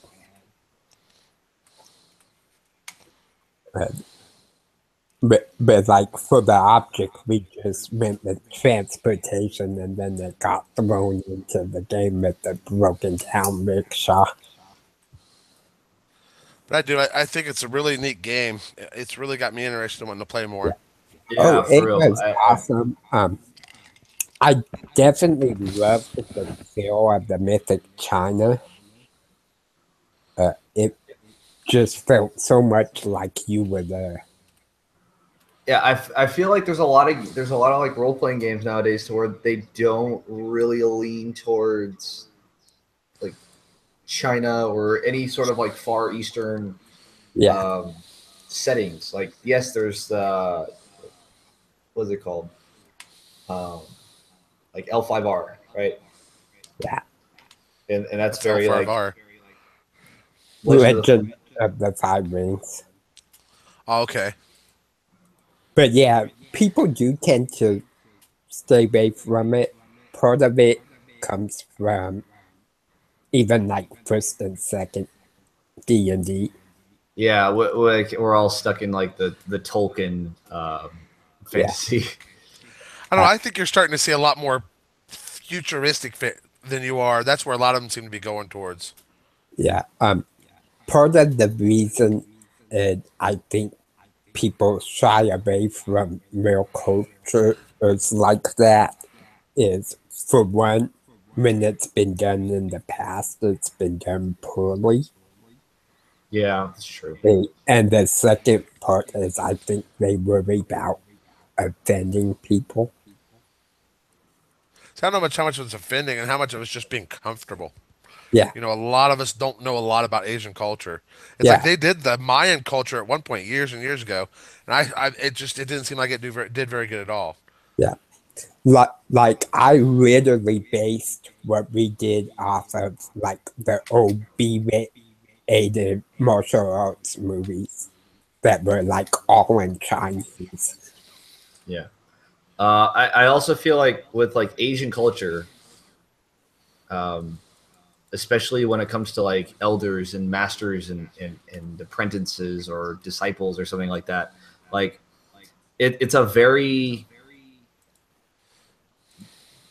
respectable, like respecting culture, right? So it's like the master is the one in charge, no matter what the apprentice thinks or Yeah, whatever the even disciple if thinks. he's wrong. Wrong, like you gotta roll with it because like that is your elder, so therefore you do it, right? Yeah. And And I like, think I that's mean, hard for some yeah, Americans because that's kind of the opposite of the way we yeah, function. it's opposite of yeah. our culture. So and it's interesting for me because like I'm half Chinese, right? And all of my dad's side of my family, it's a very Asian because like my dad grew up in Hong Kong Tradition. and all sorts of stuff like that, and like I'm trying to for being my character and trying to like feed off of those roots of like I've always wanted, like my dad has always told me to do things that I wasn't really like didn't want to do, or like I was being impatient and he wanted me to be patient or vice versa, and it's like Well, it's easier for me to set you're it like really good with the impatient and like not understanding the reasons. yeah. And like as we play, you learn all these reasons as to why the master was making the decisions he did. Yeah. Well, So and I it's think an interesting too, experience. it's because I know this dynamic. It's I don't know if you know this, but like when you take SATs, they're averaged. Yeah. So what that means? Can you hold on just a second? Yeah. I mean, while we're waiting for Chuck to get back, it's like it's a really cool feel to it, right? Yeah. And And you need to eat something. I wish I was able. I wish it was like more easily to explore, especially with like other types of role playing games. Yeah. So Yeah, um, there's definitely a lot of other types after we hear what Chuck's got to say. I can tell you a couple of the different playsets I have. Uh, And ideally, what we're looking for in absolute tabletop, which is the one of the communities me and Chuck belong to, is we're trying to get a Fiasco Friday started, where it's like 4 Fiasco DMs, Friday. and each of us run like one game of Fiasco each week.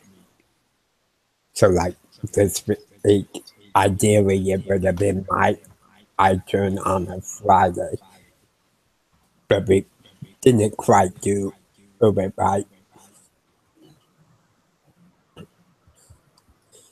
And it's also more interesting with more people. Yeah, for sure. We definitely were missing like another person, because like the way it was set up originally was like I'd have a relationship with 2 out of 3 people. Yeah, I think that would have added a more interesting dynamic.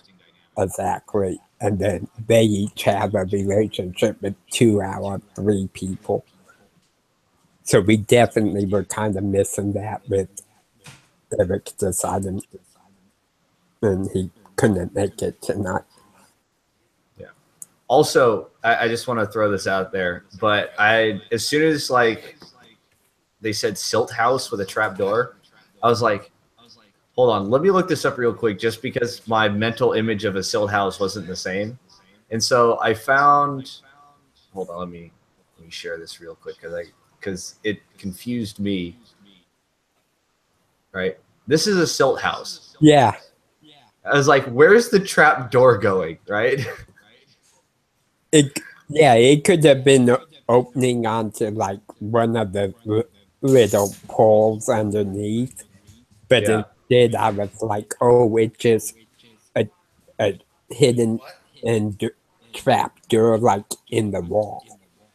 Yeah, that, you know, and then thinking about it, I was like, okay, there could have been a trap door like in the ceiling. There could have been a trap door in the wall. There could have been like trap door anywhere. But I was thinking like into the floor, because that's usually what a trap door is heavily referenced. Originally, that's what I thought of too, and then I'm like, no, it's a silt house.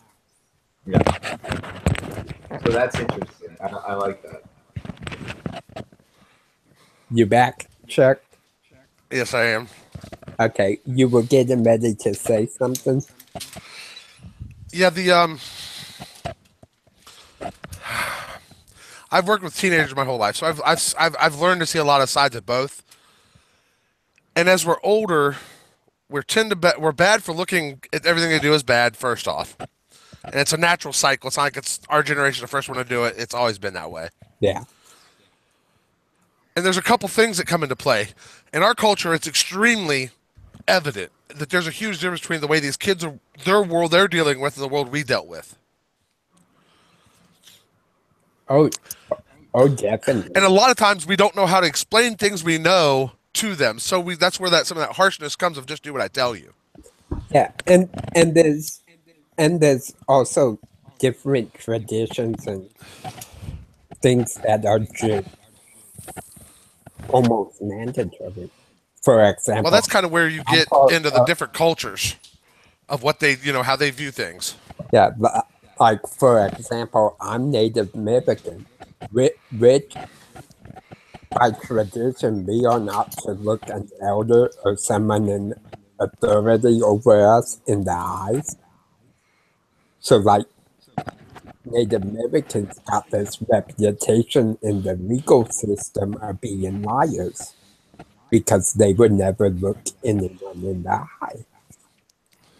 And that's like an American culture thing. If you're telling the truth, you look people in the eyes. So when you also look at the Asian culture, I would say they tend to be more conservative by nature. They tend to be very conservative and very formal, very polite in general compared to Americans, which is rude dogs.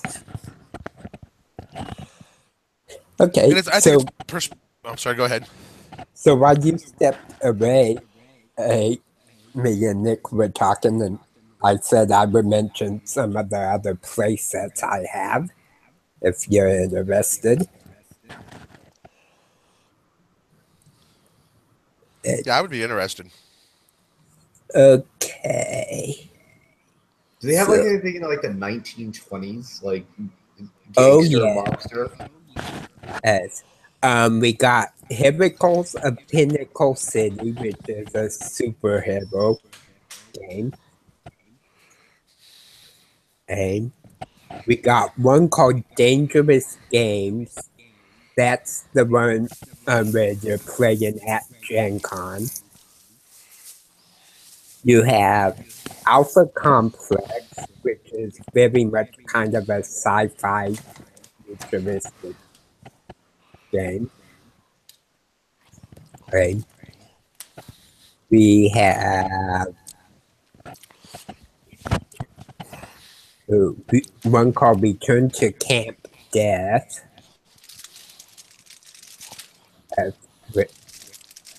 And I haven't had a chance to read through all these. We got one called Touring Rock Band, where you play basically a rock band. We got the Golden Panda, which we did tonight.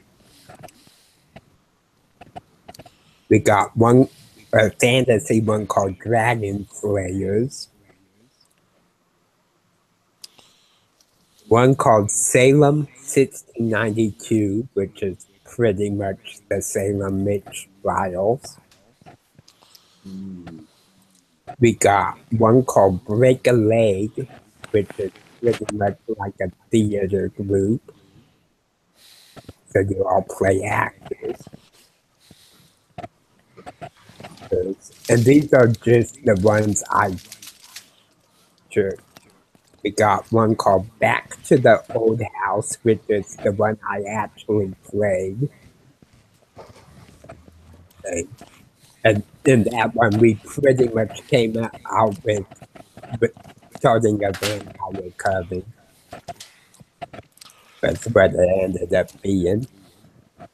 We got one called The Museum, about different artifacts and relics being stolen. We got Saturday Night 78, which is the one Will Wheaton did.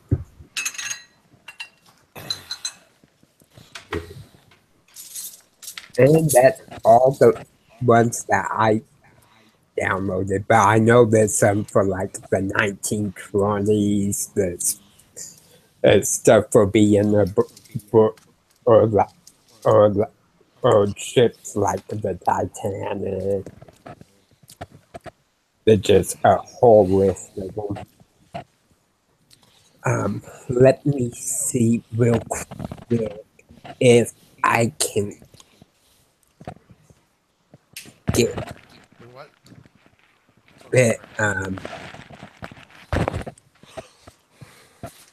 Chris. I'm pretty sure Chris gave me a link. I'm open to whatever. If he wants to do one in the 1920s, that's It's just an idea that's thrown out there. It's just like because there's already like a whole bunch of like tension within the 20s and like gangsters and monsters and people just getting shot. Just Yeah, I would probably use the Saturday night on 78. Saturday Night 78.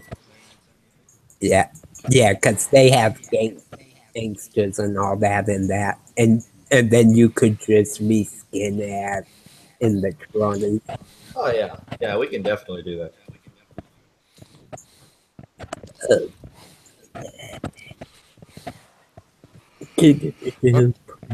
I'm gonna have to get off here, guys. Yeah, I'm trying to find the link for the playset.